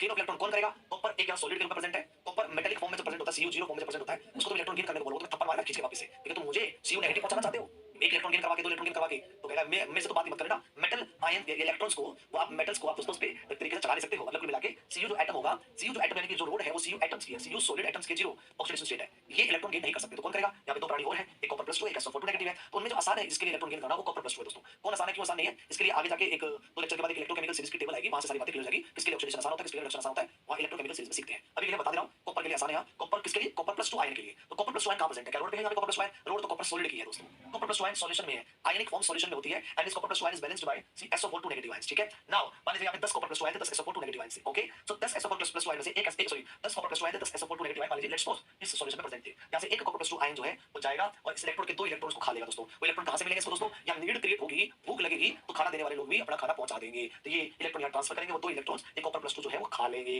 तो कॉपर+2 2 इलेक्ट्रॉन खा के कॉपर+2 के 2 इलेक्ट्रॉन कॉपर 0 स्टेट में पहुंचाएंगे। कॉपर 0 स्टेट में पहुंचाना मतलब इस रोड के ऊपर वो कॉपर जो 0 स्टेट है वो डिपॉजिट होना स्टार्ट हो जाती है, it will get deposit on the this road. इस रोड पे ये कॉपर+2 का आयन 2 इलेक्ट्रॉन खाएगा, कहां से आएंगे, वहां से आएंगे, जरूरत तो आएंगे भी, खाएगा और यहाँ डिपॉजिट हो जाएगा रोड पे। ऐसा होने पे मैंने बताया था, मान लीजिए 10 कॉपर+2 आयन थे और 10 SO4 नेगेटिव आयन थे, बैलेंस था, एक इनमें से ऊपर चला गया तो सॉल्यूशन में 9 कॉपर+2 बचे और 10 SO4 नेगेटिव बचे, नेगेटिव चार्ज आना बचा, इसलिए सॉल्यूशन में ओवरऑल चार्ज नेगेटिव हो जाएगा। इस रिएक्शन के होने के बाद जितना रिएक्शन होती रहेगी कॉपर+2 जितना ऊपर जाते रहेंगे उतना नेगेटिव इंक्रीज होता रहेगा। क्यों, क्योंकि कॉपर+2 घट रहे हैं और SO4 नेगेटिव रिलेटिवली बढ़ रहे हैं, बढ़ने का मतलब इस कॉपर+2 के मुकाबले वो ज्यादा हो जा रही है। पहले 10 में से 1 चला गया, यहाँ 9 रह गए, SO4 नेगेटिव 10 के 10 रहे, एक और चला गया कॉपर+2 8 हो गया, SO4 नेगेटिव 10 के 10 रहे, रिलेटिवली नेगेटिव चार्ज ज्यादा हो गया दोस्तों, ठीक है। ये तो गया सॉल्यूशन में नेगेटिव चार्ज। अब जब बात करेंगे रोड पे चार्ज की, तो यहाँ क्योंकि 2 इलेक्ट्रॉन खाए जा रहे हैं, ये कॉपर+2 इन 2 इलेक्ट्रॉन को इस रोड के इलेक्ट्रॉन को खा रहा है, तो इन 2 इलेक्ट्रॉन को खाने के बाद जो पॉजिटिव चार्ज आएगा उसी को तो फुलफिल करने ये नेगेटिव चार्ज यहाँ से आएंगे, इसी को फुलफिल करने तो आएंगे, कहेंगे जा कोई बात नहीं, ले जाने दे, मैं तेरे पास और खाना भेज दूंगा, कोई दिक्कत नहीं दोस्तों। तो वो यहाँ फिर रोड पे 2 इलेक्ट्रॉन खा के हम कहेंगे एक तरीके से इलेक्ट्रॉन की डेफिशिएंसीज क्रिएट हो रही है, डेफिशिएंसी बोल के बोलेंगे उसकी नीड क्रिएट हो रही है, एक तरीके से नीड क्रिएट होना यानी कि तरीके से 2 इलेक्ट्रॉन खाए जाना यानी कि इलेक्ट्रॉन यहाँ पे घटना यानी कि पॉजिटिव चार्ज क्रिएट हो जाना, इसके रिलेटिव में दोस्तों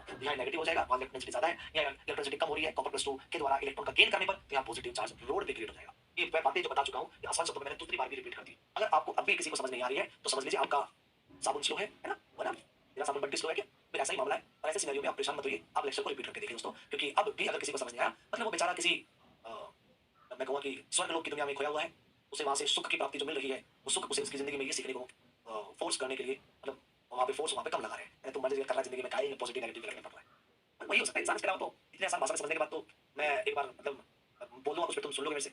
अरे छोटे भाई बहन को बिठा दो ना, तो बिल्कुल जिनका दिमाग बिल्कुल साफ है, साफ मतलब उन्होंने कचरा नहीं पढ़ा ना, तुम लोग दिक्कत है तुम कचरा पढ़ के आए हो, तो उसका असर पढ़ के आए हो, ऐसा तो भाई किसी कॉलेज का बच्चा हो गारंटी देता हूँ 2-3 लेक्चर पढ़े तो पता लगा तुम कहाँ हो।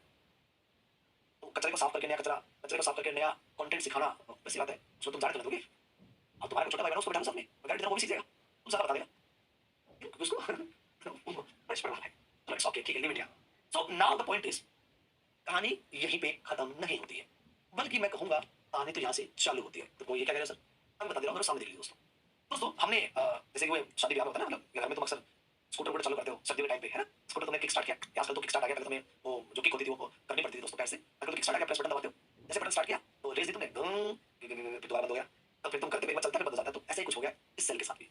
ये सेल जितना जल्दी स्टार्ट हुआ अगर ऐसे ही चलता रहा जैसे यहाँ पे मैंने बताया है, ऐसे ही अगर चलता रहा तो इस सेल को बंद होने में चंद सेकंड नहीं लगेंगे दोस्तों। तो ये क्या करे, सेल स्टार्ट होने से पहले बंद हो गया, जब चालू हुआ फिर दोबारा बंद हो गया, ये कैसे हो जाएगा, कैसे बंद हो जाएगा, कैसे बंद हो जाएगा, आइए समझाता हूँ कैसे बंद होगा दोस्तों। चलिए, so now the point is कि यहाँ मैं इसको कॉपी कर लेता हूँ ताकि तुम्हारा ये कचरा ना फैले। एंड यहाँ अब मैं तुम्हें समझाने की कोशिश करूँगा, कुछ देखना, क्योंकि ये प्रोसेस कंटीन्यूअस चल रही होगी, कंटीन्यूअस चल रही होगी। ऊपर से Zn+2 यहाँ पे आ रहे होंगे और सॉल्यूशन में Zn+2 की संख्या इंक्रीज हो रही होगी। Zn+2 है ना, ये Zn+2 की संख्या इंक्रीज हो रही होगी, यहाँ Zn+2 की संख्या इंक्रीज हो रही होगी दोस्तों। ठीक है, यहाँ सॉल्यूशन में क्या हो रहा है, ये सॉल्यूशन में से कॉपर यहाँ पे गायब होते जा रहे हैं और कॉपर और सल्फर के मुकाबले में सल्फर रिलेटिवली ज्यादा बच जाएंगे, कॉपर धीरे-धीरे कम हो जाएंगे। यहाँ सॉल्यूशन में चारों तरफ एक समय ऐसा आएगा कि SO4 ही घूम रही होंगी और खासकर कहा SO4 नेगेटिव, SO4 नेगेटिव, खासकर कहा दोस्तों, खासकर उस एक वॉल्यूम में जो कि रोड के पास है, यानी इस एक जो वॉल्यूम है, इस वॉल्यूम को हाईलाइट कर देता हूं, दिस वॉल्यूम जो ये वॉल्यूम है, इस वॉल्यूम में दोस्तों एक हाईलाइट कर दिया मैंने, इसी वॉल्यूम में दोस्तों जड़न भी ज्यादा बढ़ जाएंगे और इसी वॉल्यूम में इधर भी इधर जड़न ज्यादा बढ़ जाएंगे, सॉल्यूशन में इधर SO4 नेगेटिव ज्यादा बढ़ जाएंगे। कैसे बढ़ जाएंगे दोबारा सुन लो, क्योंकि आप जड़न आए जा रहे हैं, जब वो आएंगे दोस्तों तो सबसे पहले वो रोड के आसपास से तो आना स्टार्ट करेंगे, रोड के आसपास से तो एक तरीके से जब कूदेंगे तो रोड के आसपास से तो कूदेंगे तरीके से सॉल्यूशन के अंदर। ऐसे ही दोस्तों जब यहाँ से कॉपर +2 जाएगा तो वो रोड के आसपास वाले वॉल्यूम से तो ही कॉपर +2 जाके कॉपर सॉलिड बनाएगा, यानी कि जो यहाँ कहेंगे नियर द रोड का जो वॉल्यूम होता है कैथोड पे और नियर द जो रोड का वॉल्यूम होता है एनोड पे नियर द रोड जो होता है यहाँ at near anode in solution धीरे धीरे Zn+2 एक्वस की संख्या इंक्रीज होगी। एंड दोस्तों in cathode near the solution, near the electrode solution के अंदर कॉपर +2 यहाँ से कम होंगे तो रिलेटिवली SO4 नेगेटिव यहाँ बढ़ जाएंगे। तो यहाँ near cathode in the solution relatively SO4 negative ions की संख्या इंक्रीज हो रही है। क्यों? क्योंकि यहाँ जड़न आ रहे हैं, रोड के पास ज्यादा बहुत ज्यादा इकट्ठे हो जाएंगे और यहाँ से कॉपर +2 जा रहे हैं तो जो कुछ बचेगा वो SO4 नेगेटिव बच जाएगा। ऐसा होने पर दोस्तों हम कहेंगे कि यहाँ रोड के पास पॉजिटिव चार्ज के जो आयंस है Zn+2 बहुत ज्यादा इकट्ठा हो जाएंगे और यहाँ रोड के पास कॉपर गायब होता रहेगा, SO4 नेगेटिव बहुत ज्यादा इकट्ठा हो जाएंगे। और एक समय ऐसा आएगा दोस्तों, ऐसा करते करते एक समय ऐसा आएगा कि जब इसके नियर बाय वॉल्यूम में, देखिए अक्सर हम जानते हैं जब आयनिक सॉल्यूशन होता है तो जो आपका आयंस डिस्ट्रीब्यूशन होता है वो थ्रू आउट द पूरा सॉल्यूशन यूनिक होता है दोस्तों, या कहूं कि इक्विवेलेंट डिस्ट्रीब्यूशन होता है। जो वहां इक्विवेलेंट डिस्ट्रीब्यूशन हो रहा है क्योंकि प्रोसेस इतना फास्ट होगा कि यहाँ जो Zn+2 आयन इन द अप्रोक्सीमेटी यानी कि near the solution, near the electrode, इस इलेक्ट्रोड के इलाके में, उस इलेक्ट्रोड के इलाके में हाईलाइट कर देता हूं। इफ आई हाईलाइट इलाका, यानी ये वाला जो इलाका है, ये वाला है ना, ये कलर तुम्हारा नजर में आ रहा है, कौन सा कलर, पिंक कलर, ये हल्का हल्का जो इलाका होगा, इधर भी ये जो इलाका होगा, इस इलाके में हल्का हल्का नजर आ रहा होगा, ये जो नियर बाय रोड का जो इलाका होगा, या Zn+2 बहुत ज्यादा इकट्ठे हो जाएंगे और यहाँ SO4 नेगेटिव बहुत ज्यादा इकट्ठे हो जाएंगे। क्यों? क्योंकि Zn+2 तो आ रहे हैं और ऐसे कॉपर जा रहे हैं तो बचा क्या SO4 नेगेटिव, एक तरीके से भीड़ बच जाएगी ना, यहाँ से सारे तुमने कैटायन भेज दिए, यहाँ पे कैटायंस की भीड़ बच जाएगी और यहाँ पे दोस्तों एनायंस की भीड़ इकट्ठी हो जाएगी। अच्छा, इससे क्या होगा, इससे अब जो यहाँ अगला Zn सॉलिड 2 इलेक्ट्रॉन देके Zn+2 देना जब चाहेगा, ऊपर Zn रोड का जो सॉलिड का एटम है उसका ऑक्सीडेशन होना है, यहाँ भीड़ लग चुकी है Zn+2 आयंस की। ठीक है, इस अप्रोक्सीमेटी में, इस नियर द वॉल्यूम में बहुत ज्यादा भीड़ लगी है Zn+2 आयंस की। धीरे धीरे जब ये रिडक्शन आगे बढ़ा तो ये ऑक्सीडेशन आगे बढ़ा, तो अब अगला अगर मान लीजिए सॉलिड Zn+2 में कन्वर्ट करना चाहता है, वो होना तो चाहता है, होने के लिए तैयार बैठा है, और क्योंकि उसके नियर बाय वॉल्यूम में बहुत ज्यादा Zn+2 की संख्या बढ़ चुकी है तो अगर वो Zn+2 को भेजेगा भी तो एक हाई रिपल्शन फील करेगा इस वॉल्यूम में, यानी उसके पास एक तरीके से डिस्पर्स होने का ना तो उसके पास कोई अपॉर्चुनिटी होगी, तो एक हाई रिपल्शन और फील होगा, जिस वजह से धीरे धीरे जो ये ऑक्सीडेशन प्रोसेस है, ये जो रिएक्शन है वो स्टॉप हो जाएगी। या जब इतने सारे Zn+2 आयंस एक जगह पे इकट्ठा हो जाएंगे तो ऊपर वाला Zn सॉलिड जो होगा वो Zn+2 में जाने से मना कर देगा, कहेगा या तो जगह तो है नहीं तो रिएक्शन करवाने चले, यार जगह तो बैठाने के लिए तो मुझे इनवाइट नो कर दिया है ना, तुम्हारे पास खाने खिलाने तो खाना नहीं यार, तो मेरे को बुला ले, यहाँ पे ऑलरेडी भीड़ लगी हुई है ना दोस्तों, भंडारा बैठ रहा है यहाँ पे। ऐसे ही दोस्तों यहाँ पर भी,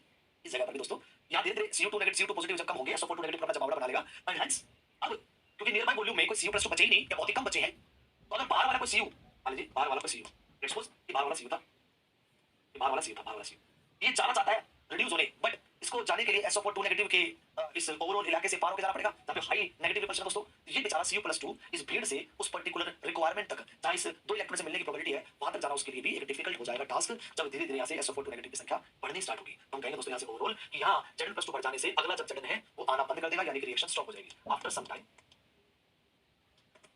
reaction will stop and similarly यहाँ पर भी धीरे SO4 नेगेटिव यहाँ नियर बाय अप्रोक्सीमेटी में दोस्तों इंक्रीज होंगे तो CO+2 वालों के पास बचेगा नहीं। मान लीजिए मैं एक इलेक्ट्रोड हूं, मेरे तक तुम वहां खड़े, तुम्हें मेरे तक पहुंचना है, मेरे चारों तरफ पूरी भीड़ लगी हुई है ना मेरे चाहने वालों की, तो तुम अल्टीमेटली उसको पार करके मेरे तक पहुंचोगे कैसे, पहुंच सकते हो but there is a very less probability बहुत कम होगी। जो पहले आसानी से हो जा रहा था, तुम तुरंत मेरे से हाथ मिला पा रहे थे पहले, अब तुम्हें मेरे हाई करने में दिक्कत आ रही है ना, पहले तुम हाई मिलाते CO+2 अरे मैंने उसे हाई दिखा, मैंने उसका पकड़ के खींच लिया, यहाँ पे रोड पे खींच लिया, ये जा इलेक्ट्रॉन यार डिपॉजिट हो जा, फिर अगले अच्छा तुमने हाथ में इसको खींच लिया, डिपॉजिट हो जा, चल पर आसपास वाले जब सारे खत्म हो चुके हैं तो बाकी दूसरे बच गए। अब जो CO+2 है वो दूर है तो उसको बेचारे को हाई भी नहीं कर पा रहा, वो भी हाई नहीं कर पा रहा है, ये भीड़ इतनी सारी इकट्ठी हुई है SO4 नेगेटिव वालों दोस्तों। हेंस यहाँ पर भी इसी तरीके से after some time reaction will stop. अगर ऐसा ही चलता रहा तो रिएक्शन स्टॉप हो जाएगी दोस्तों, अगर कहानी ऐसे ही चलती रही। अच्छा, अगर रिएक्शन स्टॉप हो गई तो सेल काम करना बंद कर देगा, सेल विल स्टॉप वर्किंग, क्योंकि इधर और इधर साइमल्टेनियसली काम बंद हुआ दोस्तों, काम एक तरफ मतलब कभी काम बंद हो जाता है यार, साइमल्टेनियसली तो एक तरफ बंद हो गया तो काम बंद हो जाता है। तो अगर ऐसा हो गया तो ये जो सेल है वो काम करना ही बंद कर देगा, और ऐसा हुआ तो फिर तुम्हारा पैसा बर्बाद हो गया। क्यों? इतनी महंगी रोड लेके आए थे, कितनी महंगी रोड लेके आए थे कॉपर की, पूरी की पूरी बची रह गई। मतलब हमारा ईंधन बचा हुआ है और गाड़ी ने काम करना बंद कर दिया दोस्तों, है ना? फुल पेट्रोल है, गाड़ी पूरा भर के रखी है हमने पेट्रोल से, चल नहीं रही है, ये बड़ी दिक्कत हो गई। तो मशीन की प्रॉब्लम है ना, तो मशीन को हमें ठीक करना पड़ेगा। ईंधन की दिक्कत नहीं है, पेट्रोल बिल्कुल जनरल सोल्यूशन की रोड तैयार खत्म नहीं हुई है, पूरी है। अब मान लेता है रोड खत्म हो जाती है तो समझ में आता है यार ईंधन ही खत्म हो गया, आप तो क्या चलाओगे तुम गाड़ी को, तब तो बात रहती तो यार रोड भी प्रेजेंट है, सॉल्यूशन भी प्रेजेंट है, सॉल्यूशन में जगन भी है, सपोर्ट भी है, कॉपर भी है, सल्फर भी है, वो पता लगे कहीं ज्यादा कहीं कम हो गए हैं, तो उस चीज को, उस प्रॉब्लम को, वो एक मशीन की प्रॉब्लम है दोस्तों, उसको हम सोल्व कर सकते हैं, थोड़ा सा दिमाग लगाए तो। और यस, साइंटिस्ट लोगों ने इस अपॉर्चुनिटी को जाने नहीं दिया और कहा इतनी बड़ी मुश्किल से कोई एक इलेक्ट्रिसिटी पैदा करने की चीज मिली और चुटकी में बंद करवा दें उसे, ऐसा तो नहीं होने देंगे। तो यहाँ इस प्रॉब्लम को सोल्व करने के लिए दुनिया में इंट्रोड्यूस किया गया सोल्ट ब्रिज नाम का प्राणी। सो सोल्ट ब्रिज यहाँ अभी तक मैंने नहीं बनाया था, कुछ बच्चे सोच भी होंगे सर सोल्ट ब्रिज बनाया, अब आ गया तुम्हारा सोल्ट ब्रिज का टास्क। सोल्ट ब्रिज दोस्तों अब इस पूरे प्रोसेसर को या इस जो हरकतें हो रही है to stop this,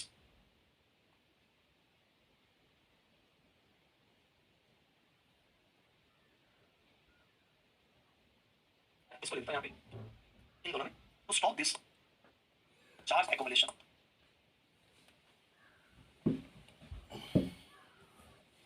to stop this charge accumulation at anode and cathode, anode and cathode compartment में जो चार्ज एक्युमुलेशन हो रहा है, चार्ज एक्युमुलेशन में चार्ज इकट्ठा हो गया है, इस चार्ज एक्युमुलेशन को रोकने के लिए दोस्तों we use salt bridge here. और जनरली सोल्ट ब्रिज जो है वो एक्चुअली होता क्या है, आइए मैं ये भी समझाता हूं दोस्तों।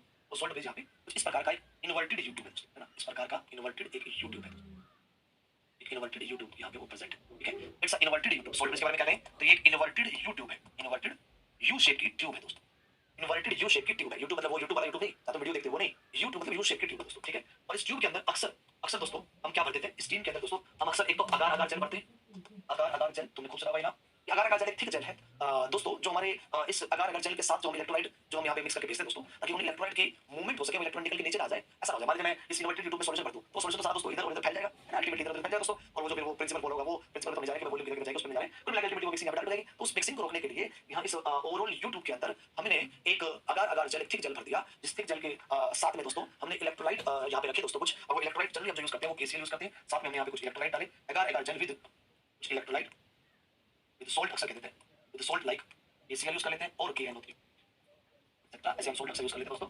लेट्स सपोज मैं यहाँ पे यहाँ अगार अगार जेल है दोस्तों, इस अगार अगार जेल में हमारे पास दो हमारे पास आयंस दोस्तों, केसीएल और मान लीजिए पॉजिटिव यहाँ पे घूम रहा है, और यहाँ पे भी दोस्तों हमारे पास ये पॉजिटिव घूम रहा है दोस्तों, हमारे पास यहाँ पे सीएल नेगेटिव घूम रहा है, या केएनओ3 का एग्जांपल क्या ले सकते दोस्तों, ये यहाँ पे हमारे पास जो है वो घूम रहे हैं, अब केएनओ3 आप ले सकते एग्जांपल के, कोई दिक्कत नहीं दोस्तों। तब इनकी हम बात करेंगे, मान लीजिए केएनओ3 ले लिया, जेएनओ3 के साथ केएनओ3 नेगेटिव ले लिया, ये पॉजिटिव एनओ3 नेगेटिव ले लिया। सो ये जो के पॉजिटिव एनओ3 नेगेटिव जो होते हैं वो इसी अगार अगार जेल के साथ एक तरीके से मिक्स करके डाले जाते हैं उसी सॉल्ट ब्रिज के अंदर, और यहाँ जो ये नोब होती है इस पे कॉटन प्लग लगा दिया जाता है, कॉटन प्लग लगा दिया जाता है, कॉटन प्लग लगा दिया दोस्तों जनरली कि ताकि आपका जो इलेक्ट्रोलाइट यहाँ से यहाँ नीचे आए, या जो अगार अगार जेल भरा है वो एकदम से नीचे ना गिर जाए, है ना, ठीक तो है, पर नीचे गिर जाए तो दिक्कत है ना, केवल जो इलेक्ट्रोलाइट यहाँ पे ट्रांसफर हो वो उस कॉटन के थ्रू दोस्तों आप सब जानते हैं, उस कॉटन के थ्रू आराम से वो ट्रांसफर किए जा सकते हैं। सो हेंस अब यहाँ ये जो सोल्ट ब्रिज आपने यूज किया, इस सोल्ट ब्रिज का काम क्या है, इस सोल्ट ब्रिज यहाँ इस ओवरऑल चार्ज एक्युमुलेशन को रोकेगा कैसे, हमने ये तो कह दिया कि चार्ज एक्युमुलेशन को रोकने के लिए सोल्ट ब्रिज ला दिया, कैसे रोकेगा, तो इस तरीके से रोकेगा दोस्तों, यहाँ जो ओवरऑल पॉजिटिव चार्ज इंक्रीज हो रहा है, पॉजिटिव का बहुत पॉजिटिव चार्ज क्रिएट हो रहा है, इस ओवरऑल पॉजिटिव चार्ज को बैलेंस करने के लिए जैसे NO3 नेगेटिव जो है वो इधर सॉल्यूशन के अंदर आना स्टार्ट कर देंगे, और यहाँ जो एक्युमुलेटेड Zn+2 चार्ज है उस NO3 नेगेटिव के साथ मिलके डिस्पर्स हो जाएंगे पूरे सॉल्यूशन में, और रास्ता क्लियर हो जाएगा अगले आने वाले Zn+2 के लिए दोस्तों। दोबारा सुन लीजिए, यहाँ से जो हमारे सोल्ट के जो आयंस है तो यहाँ पे कैटायनिक एक्युमुलेशन है, तो एनायनिक पार्ट आएगा, उस कैटायनिक एक्युमुलेशन को डिस्पर्स करने के लिए सॉल्यूशन दोस्तों। सिमिलरली यहाँ पे anionic SO4 negative anionic accumulation charge accumulate हुआ है दोस्तों, इस एनायनिक एक्युमुलेशन को डिस्पर्स करने के लिए कैटायनिक चार्ज यहाँ से आएगा, ये कैटायनिक यानी कि पॉजिटिव यहाँ डिस्पर्स होना चालू हो जाएगा, और एक तरीके से जितना यहाँ पे चार्ज एक्युमुलेशन होगा उसको कंप्लीट करने के लिए यहाँ से आपके जो आपके अपोजिट चार्ज है, opposite charge will travel through the this U tube to stop the charge accumulation. हम कहेंगे यहाँ हम एक पॉइंट ऐड कर देंगे सोल्ट ब्रिज में, opposite charge from salt bridge, इसको यहाँ लिखें, अलग से लिख देता हूँ, opposite charge from salt bridge will move, opposite charge from the salt bridge will move towards the charge accumulation site, तो भी charge accumulation site होगी, या towards the charge accumulation at cathode and anode, cathode और anode पे जो charge accumulate हुआ है उस चार्ज एक्युमुलेट को डिस्पर्स करने के लिए अपोजिट चार्ज सोल्ट ब्रिज से मूव करेंगे और जाके उस ओवरऑल पर्टिकुलर चार्ज एक्युमुलेशन को डिस्पर्स कर देंगे, जो अल्टीमेटली इस ओवरऑल सिस्टम का एक तरीके से सर्किट भी कंप्लीट कर देता है दोस्तों। Circuit in terms of charge displacement की बात ही चल रही है ना, इस तरीके से सारी कहानियां रन होती है, और इस प्रकार से अब ये सेल फिर से जी उठेगा और चलना स्टार्ट करेगा, यानी एक सेल को चलाना है तो सोल्ट ब्रिज लगाना ही पड़ेगा दोस्तों। सोल्ट ब्रिज को कुछ जनरल भाषा में लोग ये भी कहते हैं सर्किट पूरा करने के लिए, बस इसकी एक्चुअल मीनिंग है आई होप आपको आज ये समझ में आ गई होगी। तो ध्यान रखें, सोल्ट ब्रिज में तुम मनचाहा कोई भी सोल्ट नहीं कर सकते, पहली बात मैं सोल्ट बोल रहा हूं, सोल्ट ब्रिज का नाम ही सोल्ट है, सोल्ट का मतलब होता है purely ionic compound, NaCl, KCl, KNO3 purely ionic होना चाहिए ताकि उनको वो जो आयनिक इंटरेक्शन को दूर करने में समय लगे और इधर से इधर रिक्वायरमेंट के बीच में डिस्पर्स हो जाए। दूसरी इंपॉर्टेंट बात यहाँ पे ऐसे भी प्राणी नहीं होने चाहिए, आयंस ऐसे भी नहीं होने चाहिए जो यहाँ सिस्टम में प्रेजेंट किसी भी आयन के साथ प्रेसिपिटेट कर लिए, है ना? जैसे हमारे सिस्टम में लेट्स सपोज एजी होता है, लेट्स सपोज मान लेते हैं यहाँ से सीएल भेजते हैं, एजीसीएल तो प्रेसिपिटेट कर जाता है दोस्तों। तो ऐसा भी कोई कारनामा नहीं होना चाहिए, प्रेसिपिटेशन टाइप की कहानी भी यहाँ अवॉइड हम करते हैं, उस टाइप के आयंस को यहाँ लेने से अवॉइड करते हैं सॉल्यूट्स में। ये कुछ कॉमन सेंस की बातें हैं जो अप्लाई करनी होती है दोस्तों व्हाइल कंस्ट्रक्टिंग द सेल। और यहाँ पे हमने डेनियल सेल का संपूर्ण संरचना, संपूर्ण स्ट्रक्चर, संपूर्ण वर्किंग समझ लिया है। और अब जब सोल्ट ब्रिज लगेगा तो चार्ज एक्युमुलेट स्टार्टिंग से ही नहीं होगा। तुम लगा यार इतना सारा चार्ज इकट्ठा हो गया है, सोल्ट ब्रिज क्या करेगा, अब तो कैसे डिस्पर्स करेगा? भाई वो स्टार्टिंग से ही लगा हुआ है, वो तो मैंने तुम्हें बताया नहीं था। स्टार्टिंग से जब लगा हुआ तो यहाँ पे एक्युमुलेशन बिल्कुल स्टार्टिंग से ही हो रहा होगा रिक्वायरमेंट के बेसिस पे, तो वो चार्ज एक्युमुलेट होने ही नहीं देगा। और ये फिर जो सेल है तब तक वर्क करेगा। अब ये जो सेल है अब तब तक वर्क तो क्या? अगर ऐसा है तो फिर तो क्या ये सेल सदियों तक चलेगा क्या? नहीं मुन्ना ना, अब ये सेल अभी भी सदियों तक नहीं चलेगा। ये सेल अब मशीनरी रूप से तो तैयार है, मतलब पूरा स्ट्रक्चराइजेशन है, इंस्ट्रूमेंटल पार्ट तो बिल्कुल रेडी है, वर्किंग है पूरा फुल ऑन। पर ये अब भी ये सेल केवल तब तक चलेगा जब तक इसके अंदर ईंधन है दोस्तों। ईंधन मतलब जिसके अंदर फ्यूल है। फ्यूल का मतलब मेरे पास है इलेक्ट्रोड है, इलेक्ट्रोलाइट है, इधर इलेक्ट्रोड है, इधर इलेक्ट्रोलाइट है। क्योंकि इधर की इलेक्ट्रोड तो सॉलिड धीरे धीरे प्लस में कन्वर्ट हो गई, इलेक्ट्रोलाइट ये जो इलेक्ट्रोड है तो खत्म हो गई धीरे धीरे, इसमें चलो डिपॉजिट होगा, ये तो खत्म हो गया है। यानी कि ये इलेक्ट्रोलाइट की जो इलेक्ट्रोड है ये जब इस सॉल्यूशन से टच करना बंद कर देगी, सेल वर्क करना बंद कर देगा, खत्म होते होते मान लीजिए स्टेज आएगी, यहाँ पे ब्रेक हो गई, यहाँ तो आगे दोस्तों ये जैसे ही बल्कि यहाँ छोड़ दो, सॉल्यूशन के पास ही जैसे ही टच करके हट जाएगी, खत्म होती चली जाएगी दोस्तों। और जैसे सॉल्यूशन से अनटच कर जाएगी वैसे ही दोस्तों यहाँ वर्किंग फिर बंद हो जाएगा। फ्रेंड्स वो प्रॉब्लम मैनेजेबल है, क्योंकि उसके बाद आप अपने इलेक्ट्रोड को बदल दो। अगर आपको कंटीन्यूअस वर्क कराना है दोस्तों, इस तरीके की कहानी यहाँ पे चलती जाती है दोस्तों। तो मतलब अल्टीमेटली फिर कम से कम ये फील होगा कि हमारा पूरा संपूर्ण ईंधन का यूज नहीं हुआ। यूज हो रहा है, बढ़िया यूज हो रहा है, कोई दिक्कत नहीं है। मशीन की प्रॉब्लम को दूर करें सोल्ट ब्रिज से, बाकी तो फिर आप जितने भी लंबे समय तक चला जाते हैं तो इलेक्ट्रोड्स और इलेक्ट्रोलाइट को बदलते रहिए, चलता रहेगा। तो दैट्स ऑल, ये पूरा का पूरा कहानी जो है ये सारी की सारी कहानी हम यहाँ पढ़ते हैं अबाउट दी गैल्वेनिक सेल। और यहाँ पे हमने वर्किंग ऑफ गैल्वेनिक सेल और वर्किंग ऑफ डेनियल सेल समझ लिया है। आई होप आप सबको समझ में आया होगा। फटाफट एक बार कमेंट बॉक्स में टाइप करके बता दीजिए कि आपको यहाँ तक की कहानी क्लियर है दोस्तों, प्लीज यहाँ तक की कहानी सबको क्लियर है दोस्तों, बता दो भाई।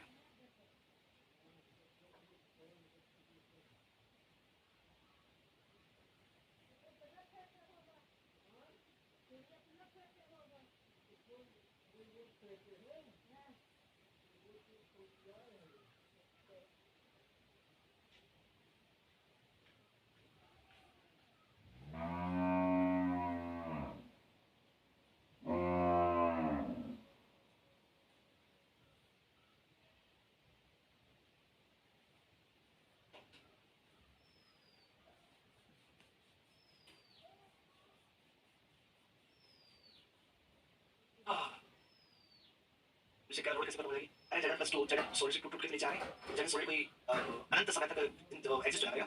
जैसे वेट खत्म होता रहेगा, टूट टूट के नीचे सॉलिड में आता रहेगा, तो वेट थोड़ा सा खत्म होते स्टार्ट हो जाएगी और एक समय के बाद जब लंबे समय तक चलेगा वो जड़न वाली जो टूट खत्म होने वाला है सॉल्यूशन से टच होता है। फिर समझाइएगा आप क्या? मैं बोल रहा हूँ जड़न सॉलिड से जड़न प्लस 2 बन रहा है, जड़न सॉलिड अल्टीमेटली खत्म हो रहा है ना। कोई चीज किसी से बन रही है तो बनने वाली चीज तभी तो बनेगी जब कोई चीज खत्म होगी।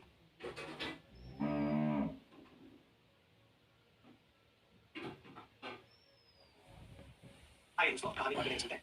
और अब जैसे कि ये सेल आपका बन चुका है, तो जब सेल बन जाता है दोस्तों, तो सेल बनने के बाद इलेक्ट्रोकेमिस्ट्री में हमारे दो तीन मेन काम होते हैं जो हमें करने पड़ते हैं दोस्तों। प्लीज हो गया कमेंट बॉक्स खत्म, सामने देखिए प्लीज। अब कभी भी कोई सेल हमारे पास बन जाएगा जो दोस्तों, लेट्स सपोज हमारा रेडियल सेल बन गया है, तो जो सेल होता है,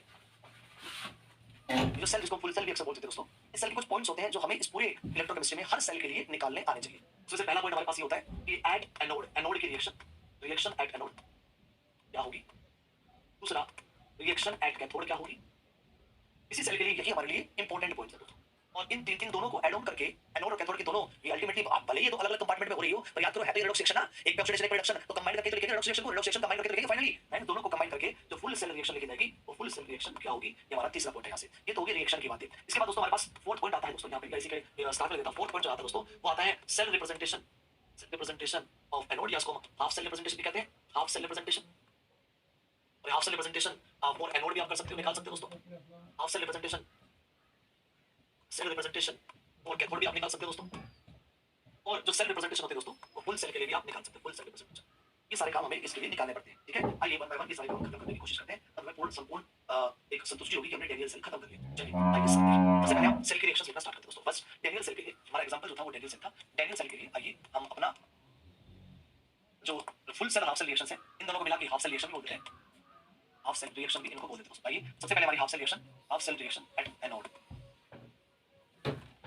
हाफ सेल रिएक्शन एनोड पे क्या होगा ऐसे कहते हैं, ए डॉट डॉट एनोड पे क्या होगी and C dot dot cathode पे क्या होगी। ये हमारी हाफ सेल रिएक्शन। एनोड पे जो होता है दोस्तों वो क्या होता है ऑक्सीडेशन, कैथोड पे क्या होता है रिडक्शन, ठीक है। एनोड के में याद नहीं आ रही पीछे देख लो, जड़न प्लस 2 जो है दोस्तों, जड़न सॉलिड जो है वो जड़न प्लस 2 में जाता है, और यहां से जब वो 0 से प्लस 2 में जाएगा तो इसको कहते हैं ऑक्सीडेशन होना, लॉस ऑफ इलेक्ट्रॉन होना, ऑक्सीडेशन होना है, मैंने कल सिखाया था। कॉपर प्लस 2 दो इलेक्ट्रॉन खा के तो कॉपर प्लस 2 इलेक्ट्रॉन खा के दोस्तों कॉपर 0 में जाएगा, तो प्लस 2 से 0 जाना, प्लस 2 से 0 जाना यानी कि ऑक्सीडेशन स्टेट डिक्रीज करना, और इस प्रोसेस को कहते हैं रिडक्शन प्रोसेस, या फिर आप इन टर्म्स ऑफ इलेक्ट्रॉन पढ़ो तो गेन ऑफ इलेक्ट्रॉन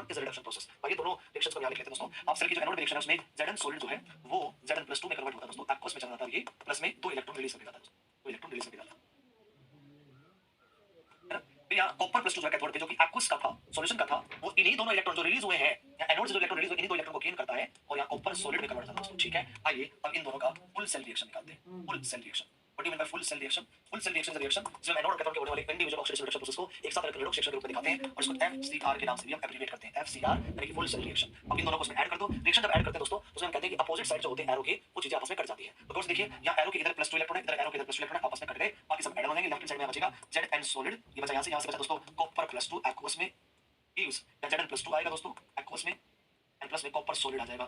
ये हमारा फुल सेल रिएक्शन बन जाएगा डेनियल सेल का। तो हमने डेनियल सेल का सेल रिप्रेजेंटेशन लिखना सीख लिया, सॉरी सेल रिएक्शन लिखना सीख लिया। This is cell reaction. इस सेल के लिए हमारे पास था सेल रिएक्शन, सेल रिएक्शन वाला पार्ट हमने सीख लिया है। इस सेल रिप्रेजेंटेशन वाला पार्ट है। सेल के लिए दोनों पार्ट बहुत इंपॉर्टेंट होते हैं। सेल रिएक्शन दोस्तों, सेल के लिए ये पहला पार्ट हमारे लिए इंपॉर्टेंट है, सेल रिएक्शंस। इसको ओवरऑल बोलेंगे सेल रिएक्शंस, हाफ सेल के रूप में, फुल सेल के रूप में। बी पार्ट हमारे लिए इंपॉर्टेंट है, that is cell representation. Cell representation दोस्तों, आइए अब हम सेल रिप्रेजेंटेशन को सीखने की तरफ भी आगे बढ़ रहे हैं। तो सेल रिप्रेजेंटेशन को आइए मैं सिखा देता हूं, फिर अगले लेक्चर में करवाई देता हूं, तुम भी याद रखोगे। सामने दोस्तों सेल रिप्रेजेंटेशन आइए मैं तुम्हें सिखा देता हूं सामने। सेल रिप्रेजेंटेशन कैसे लिखी जाती है किसी भी सेल की। अभी तो केवल आज हम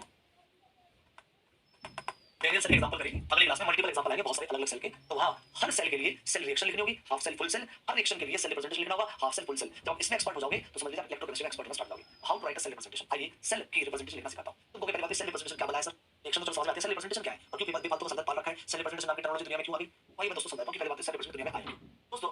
अब रिएक्शन तो हमें समझ में आती है, ठीक है, रिएक्शन समझ में आ गई, बट रिएक्शन समझने के बाद वो जो सेटअप होता है, जो वहां पे जो मैंने डायग्राम बनाया था, वो डायग्राम को जो सेटअप है, उस सेटअप को अगर बेहतर समझना चाहते हैं दोस्तों, ये सेटअप अगर बेहतर समझना चाहते हैं, ये वाला सेटअप, इसका एक आसान तरीका बनाया गया कि बार-बार डब्बा ना बनाना पड़ेगा, बार-बार बनाना पड़ेगा, left compartment right compartment salt breaks solution ये वो सब कुछ बार-बार करना पड़ रहा है, तो फिर तो एक काम बढ़ जाएगा ना। तो इसी डब्बे को आसानी से रिप्रेजेंट करने का जो तरीका होता है उसी को सेल रिप्रेजेंटेशन बोला जाता है। सेल का एक अल्टरनेटिव रिप्रेजेंटेशन, सेल रिप्रेजेंटेशन। आइए तो सेल रिप्रेजेंटेशन को अगर आप सीख लेते हैं दोस्तों, तो सेल रिप्रेजेंटेशन जिसको आ गया मतलब उसने सेल का डब्बा बनाना सीख लिया, ऑटोमेटिकली सेल रिप्रेजेंटेशन से सेल का डब्बा बनाया जा सकता है दोस्तों। तो सेल रिप्रेजेंटेशन को सीखने के लिए कुछ रूल्स हैं दोस्तों। सेल रिप्रेजेंटेशन के रूल्स हैं, रूल्स क्या है आइए समझिए। सबसे पहले सेल रिप्रेजेंटेशन क्या जाता है दोस्तों कि हमारे पास दो कंपार्टमेंट होते हैं, एक हमारे पास एनोड कंपार्टमेंट है दोस्तों, और एक हमारे पास कैथोड कंपार्टमेंट है ना। ये तो बना के दिखा रहा हूं इसमें, मतलब एक हमारे पास एनोड कंपार्टमेंट है और एक हमारे पास कैथोड कंपार्टमेंट, ठीक है। तो इस तरीके से एनोड कंपार्टमेंट को लेफ्ट में हम सेल रिप्रेजेंट करते हैं, कैथोड को राइट में रिप्रेजेंट करते हैं। इसलिए सेल रिप्रेजेंटेशन की जब रिप्रेजेंटेशन की इंफॉर्मेशन लिखेंगे तो एनोड वाली जो इंफॉर्मेशन होगी उसको हमेशा लेफ्ट में लिखेंगे, कैथोड वाली जो इंफॉर्मेशन होगी उसको राइट में ही लिखेंगे। इंफॉर्मेशन कौन सी होती है, एक एनोड में एक होता है इलेक्ट्रोड, एक होता है इलेक्ट्रोलाइट, तो वो इंफॉर्मेशन लेफ्ट में लिखी जाएगी एनोड की, कैथोड की राइट में लिखी जाएगी। और दोनों को जो डिफरेंशिएट करता है, एनोड कैथोड को जो जोड़ता है या अलग-अलग करता है दोस्तों, उसको हम कहते हैं सॉल्ट ब्रिज। तो अक्सर वो सॉल्ट ब्रिज इस प्रकार से डॉटेड रूप में दिखाया जाता है।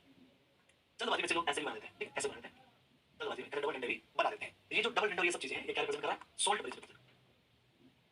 और ये रिप्रेजेंटेशन के डॉटेड दो डंडे होते हैं, ये डॉटेड दो डंडे बता रहे हैं, ये दो डंडे बैरियर है कि भाई इधर का एनोड है, इधर का कैथोड है दोस्तों। एक तो ये चीज ध्यान रखनी है। दूसरा, अब एनोड में जो इंफॉर्मेशन लिखेंगे वो कैसे लिखेंगे, कैथोड में जो इंफॉर्मेशन लिखेंगे कैसे लिखेंगे। इंफॉर्मेशन कौन सी, हर दोनों कंपार्टमेंट में एक रोड होती है, एक इलेक्ट्रोड होती है और कुछ और भी चीजें हो सकती है, तो उनकी इंफॉर्मेशन लिखी कैसे जाएगी। तो हमेशा ध्यान रखना एनोड में हमेशा एक्सट्रीम लेफ्ट में रोड की इंफॉर्मेशन आएगी, क्योंकि रोड होगी उसकी इंफॉर्मेशन एक्सट्रीम लेफ्ट में आएगी। और कैथोड में जो रोड होती है उसकी इंफॉर्मेशन हमेशा एक्सट्रीम राइट में आती है दोस्तों। मतलब यहाँ ये बात फिक्स है, यहाँ ये बात फिक्स है दोस्तों कि एनोड की जो रोड की इंफॉर्मेशन होगी कि वो Zn की है, कॉपर की है, इसकी है, वो हमेशा एनोड में उल्टे हाथ को लिखते हैं लेफ्ट साइड में और कैथोड में राइट साइड में लिखते हैं। या फिर आसान शब्दों में कहें सेल की रिप्रेजेंटेशन में एक्सट्रीम कॉर्नर्स पे रोड की इंफॉर्मेशन लिखी जाती है। जैसे यहाँ हम डेनियल सेल के लिखेंगे Zn सॉलिड की रोड, यहाँ लिखेंगे कॉपर सॉलिड की रोड कैथोड में है, तो ये सेल की रिप्रेजेंटेशन, सेल की रोड की रिप्रेजेंटेशन है, क्योंकि एक्सट्रीम लेफ्ट और एक्सट्रीम राइट में आती है। एनोड की एक्सट्रीम लेफ्ट में, कैथोड की एक्सट्रीम राइट में। तो हम पॉइंट लेंगे तो एनोड और कैथोड की जो रोड होगी, एनोड की जो रोड है वो तो एक्सट्रीम लेफ्ट में आती है दोस्तों, और कैथोड की जो रोड की इंफॉर्मेशन होगी वो एक्सट्रीम राइट में आएगी। ओके, अच्छा, इसके बाद कोई भी रोड की इंफॉर्मेशन और या जो भी नेक्स्ट इंफॉर्मेशन होगी, इलेक्ट्रोलाइट हो सकता है या कुछ और हो सकता है, किसी भी दो इंफॉर्मेशंस एक कंपार्टमेंट में, एनोड कंपार्टमेंट में कोई भी मल्टीपल इंफॉर्मेशन जो होगी रोड की, इलेक्ट्रोलाइट की, किसी और चीज की, उन इंफॉर्मेशन को डिफरेंशिएट करने के लिए हम दो चीजें यूज करते हैं। तो यहाँ तो differentiate the information we use either this, या तो स्लैश यूज करते हैं, सिंगल स्लैश। डबल स्लैश का मतलब है सॉल्ट ब्रिज, सिंगल स्लैश का मतलब है विद इन द एनोड या विद इन द कैथोड, पर दूसरा कोई सिस्टम है ना, दूसरा कोई इलेक्ट्रोलाइट या कुछ और है ना, या तो ये यूज करते हैं, और या फिर दोस्तों यहाँ पे अक्सर हम यहाँ दोस्तों और अक्सर यहाँ पे सेमीकोलन इस प्रकार से यूज कर लेते हैं। सेमीकोलन कोलन कोलन इस प्रकार, सॉरी ये जो एक कोमा है, कोमा इस प्रकार से हम यूज कर लेते हैं। या तो हम यहाँ सेमीकोलन यूज करते हैं दोस्तों, या हम दोस्तों कोमा यूज कर लेते हैं। अब ये कोलन सेमीकोलन जो है, ये डेटा जो स्लैश सेमीकोलन, तो क्या बोल रहा है, स्लैश यूज करते हैं या तो कोमा यूज करते हैं। स्लैश कब यूज करेंगे, कोमा यूज करेंगे। स्लैश तब तक यूज करेंगे दोस्तों जब जब हमारा वो दो इन्फॉर्मेशन जो है वो अलग अलग फेज की हो। एक सॉलिड की तो एक मतलब डिफरेंट फेज की हो। मैं यहाँ पे डिफरेंट फेज बता रहा हूँ, तब लिखवा रहा हूँ। कई बच्चों को फेज ही नहीं पता होता क्या होता है, उसको जानने के लिए अगला लेक्चर देखिएगा दोस्तों। तुम्हें फेज ही पता नहीं है, तुम्हें फेज और स्टेट ऑफ द मैटर में डिफरेंस ही पता नहीं है, अगले लेक्चर समझ आएगी कोई बात नहीं। जब स्लैश यूज करेंगे तो स्लैश कब यूज करेंगे, जब डिफरेंट फेज हो दोस्तों। Mark by word, different phase बोला मैंने, डिफरेंट स्टेट नहीं बोला है। कोमा जब यूज करेंगे जब सेम फेज हो, ठीक है। कोमा कब यूज करेंगे जब सेम फेज हो। आगे बहुत सारे एग्जांपल आएंगे, यहाँ पे कोमा यूज करना पड़ता है दोस्तों। फ्रेंड्स यहाँ पे या तो कोलन यूज करूंगा, ये जो स्लैश है ये यूज करूंगा दोस्तों, या तो फिर मैं कोमा यूज करूंगा और कोमा यूज करूंगा, ठीक है। या तो कोमा यूज करूंगा, ये एनोड की इंफॉर्मेशन है पूरी, ये पूरा एनोड का ये नहीं आता है कि तुम सोच रहे हो ये भी रिप्रेजेंटेशन लिख रहा है, एनोड ये मैंने बनाया है और ये तो मैंने पूरा बनाया, तो ये रिप्रेजेंटेशन नहीं लिख रहा है, तो समझाने के लिए रखा मेरे भाई, ये तो इसका रिप्रेजेंटेशन तो ऊपर ही सब कुछ है। साइंस यहाँ रोड आती है, उसके बाद यहाँ पे कोई भी आपके पास पहले कोई गैस की इन्फॉर्मेशन दे रखी हो, जो कि आएगी, जैसे कि हम आगे जाके स्टैंडर्ड हाइड्रोजन इलेक्ट्रॉन पढ़ेंगे, जहाँ हाइड्रोजन गैस होती है, तो कोई गैस की इन्फॉर्मेशन आएगी, तो गैस की इन्फॉर्मेशन आती है जस्ट रोड के बाद। यहाँ पे अगर इधर देख रहा हूँ दोस्तों, मैं इधर की तरफ कर रहा हूँ, इधर की तरफ चल रहा हूँ, और इधर जब लिखूंगा तो मैं इधर की तरफ चलूंगा दोस्तों, ठीक है। तो इसके मैं इन्फॉर्मेशन लिखूंगा तो लेफ्ट टू राइट की तरफ लिखूंगा, इस कैथोड की इन्फॉर्मेशन तो राइट से लेफ्ट की तरफ लिखूंगा। तो जब यहाँ लिखूंगा तो यहाँ गैस रोड से जस्ट इधर आएगी दोस्तों, है ना, जस्ट नेक्स्ट, ठीक है। तो नेक्स्ट जो लिखा जाता है वो गैस लिखी जाती है, और गैस के बाद नेक्स्ट जो होता है दोस्तों, वो कोई भी हमारे पास या गैस हो या फिर गैस हो, या फिर यहाँ पे गैस आ सकती है, कोई भी गैस की इन्फॉर्मेशन हो सकती है। और कई बार ऐसा भी होता है जहाँ पे इनसॉल्युबल सॉल्ट होता है, तो इनसॉल्युबल सॉल्ट की इन्फॉर्मेशन भी, इनसॉल्युबल सॉल्ट की इन्फॉर्मेशन भी यही आती है दोस्तों, ठीक है। इसके बाद यहाँ कोई भी अगर बचे हुए आयन जो रिएक्शन में पार्टिसिपेट कर रहे हैं, और रिएक्शन में जो पार्टिसिपेट करने वाले आयन हैं वो यहाँ आ जाएंगे। सिमिलरली यहाँ पे कोई गैस और कोई भी इनसॉल्युबल सॉल्ट जो होते हैं उसकी इन्फॉर्मेशन पहले लिखी जाती है दोस्तों, एंड उसके बाद दोस्तों जो भी आयंस बच जाएंगे, कोई जितने भी आयंस होंगे वो सब यहाँ पे लिखे जाएंगे सबसे लास्ट में, इसके सबसे लास्ट में, इसके सबसे लास्ट में आयंस लिखे जाएंगे। ध्यान रहे पूरी सेल रिप्रेजेंटेशन में केवल वही स्पीशीज इन्वॉल्व किए जाते हैं जो हमारे एक प्रकार से रिएक्शन में पार्टिसिपेट करते हैं, चाहे वो एनोड की हो, चाहे वो कैथोड की हो, चाहे फुल सेल रिएक्शन हो। तो एनोड के रिएक्शन में पार्टिसिपेट करेंगे, एनोड के यहाँ इन्फॉर्मेशन के रूप में लिखे जाएंगे। जो कैथोड की इन्फॉर्मेशन में, कैथोड के रिएक्शन में पार्टिसिपेट कर रहे होंगे, चाहे वो आयन है, एग्जांपल के तौर पे एनोड के यहाँ पे रिएक्शन में एक सॉलिड आ रहा है, एक एक्वस का आयन आ रहा है ना, इलेक्ट्रॉन का कोई लेकर तो आपस में कट मारे दोस्तों, उसका इन्फॉर्मेशन को पता नहीं होता। ये दो है, ये दो आ जाएंगे एनोड के सेल रिप्रेजेंटेशन में, और ये दो आ जाएंगे कैथोड के सेल रिप्रेजेंटेशन में, और ये सभी आ जाएंगे फुल सेल रिप्रेजेंटेशन में। जो रिएक्शन के अंदर पार्टिसिपेट कर रहे हैं केवल वही स्पीशीज यहाँ मेंशन किए जाते हैं दोस्तों। एंड एक आखिरी डिस्क्लेमर याद कर लेना भाई साहब, कई बार ऐसा भी होता है, जब हम आगे जाके पढ़ेंगे, कई बार ऐसा भी होगा कि पानी यानी कि वाटर H2O लिक्विड जिसको हम अक्सर बोलते हैं, कई बार H2O जो होगा वो भी सेल रिएक्शन में पार्टिसिपेट करता है, पर जब H2O यूज हो रहा हो, H2O जब आपका यूज हो रहा हो, H2O को मेंशन हम इस सेल रिप्रेजेंटेशन में नहीं करते हैं, do not mention it in cell representation. वैसे तो मैंने कहा कि सेल रिएक्शन में जो भी पार्टिसिपेट कर रहा है सबकी इन्फॉर्मेशन यहाँ लिखी जाएगी, बट अगर पानी भी पार्टिसिपेट कर रहा है, H2O भी पार्टिसिपेट कर रहा है, तो H2O की इन्फॉर्मेशन यहाँ नहीं लिखी जाएगी सेल रिप्रेजेंटेशन में। अगर H+ पार्टिसिपेट कर रहा है तो वो लिखा जा सकता है, OH नेगेटिव पार्टिसिपेट कर रहा है उसका लिखा जा सकता है, H2O मॉलिक्यूल पार्टिसिपेट कर रहा है वो सेल रिप्रेजेंटेशन में नहीं लिखा जाता। बस ये बात ध्यान रखनी है, दैट्स द रूल। अच्छा अगर ये रूल है तो आइए अब हम डेनियल सेल के लिए लिखने की कोशिश करते हैं। लिखने के लिए दोस्तों पहले सेल की रिएक्शन पता होनी चाहिए दोस्तों, तो मैं यहाँ पे कॉपी कर लेता हूँ, तो पहले सेल की रिएक्शन पता लगा रखी है। आइए अभी हमारी कॉपी हो चुकी है, इसमें क्योंकि सेल रिप्रेजेंटेशन भी half cell representation, anode cathode और फुल सेल रिप्रेजेंटेशन के रूप में पूछी जा सकती है, सबको बारी-बारी करेंगे। तो पहले हम करेंगे half cell representation, half cell representation. Anode के लिए हाफ सेल रिप्रेजेंटेशन क्या होगा, एनोड के लिए हाफ सेल रिप्रेजेंटेशन क्या होगा दोस्तों, एनोड के लिए तो हम लिखेंगे एनोड में रोड जो होती है वो एक्सट्रीम लेफ्ट से चालू होती है, तो एनोड की जो रिएक्शन है, एनोड की जो रिएक्शन है यहाँ लिखेंगे, एनोड की जो रिएक्शन है इसमें जो रोड है वो जेड एंड सॉलिड है। जिसको नहीं समझ में आ रहा हो यहाँ से देखो डब्बे से दोस्तों, यहाँ पर सॉलिड वाला अक्सर जनरली सॉलिड वाली रोड होती है, ठीक है। ये जेड एंड सॉलिड है वो रोड है एनोड की, और कैथोड की कॉपर सॉलिड है।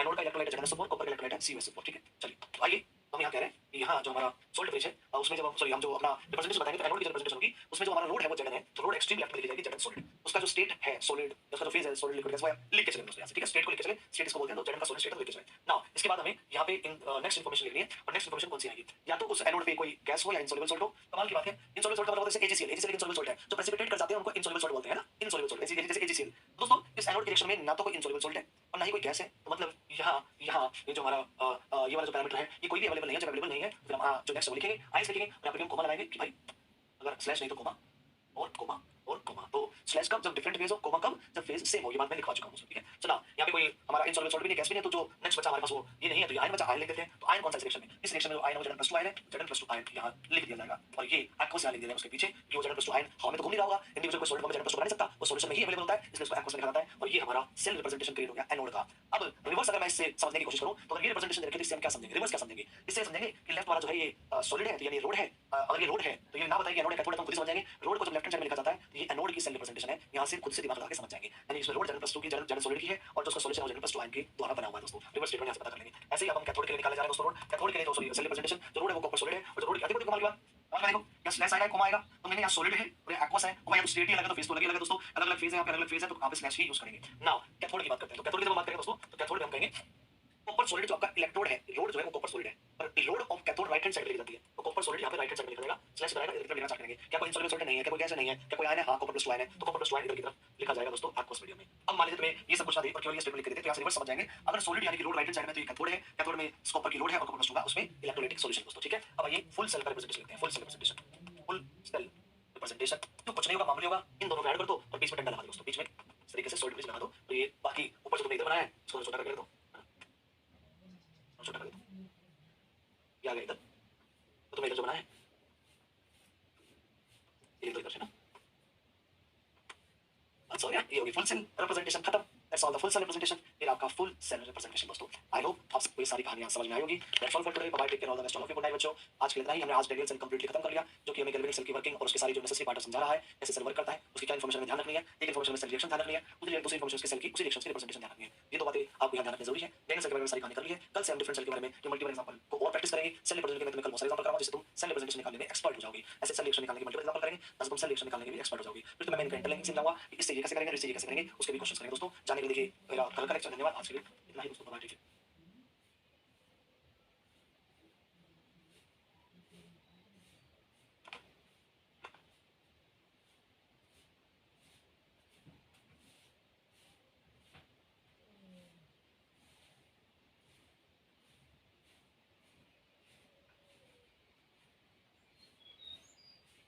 इतनी पढ़ते रहिए अच्छे से। धन्यवाद बच्चों। Bye, all the best. Good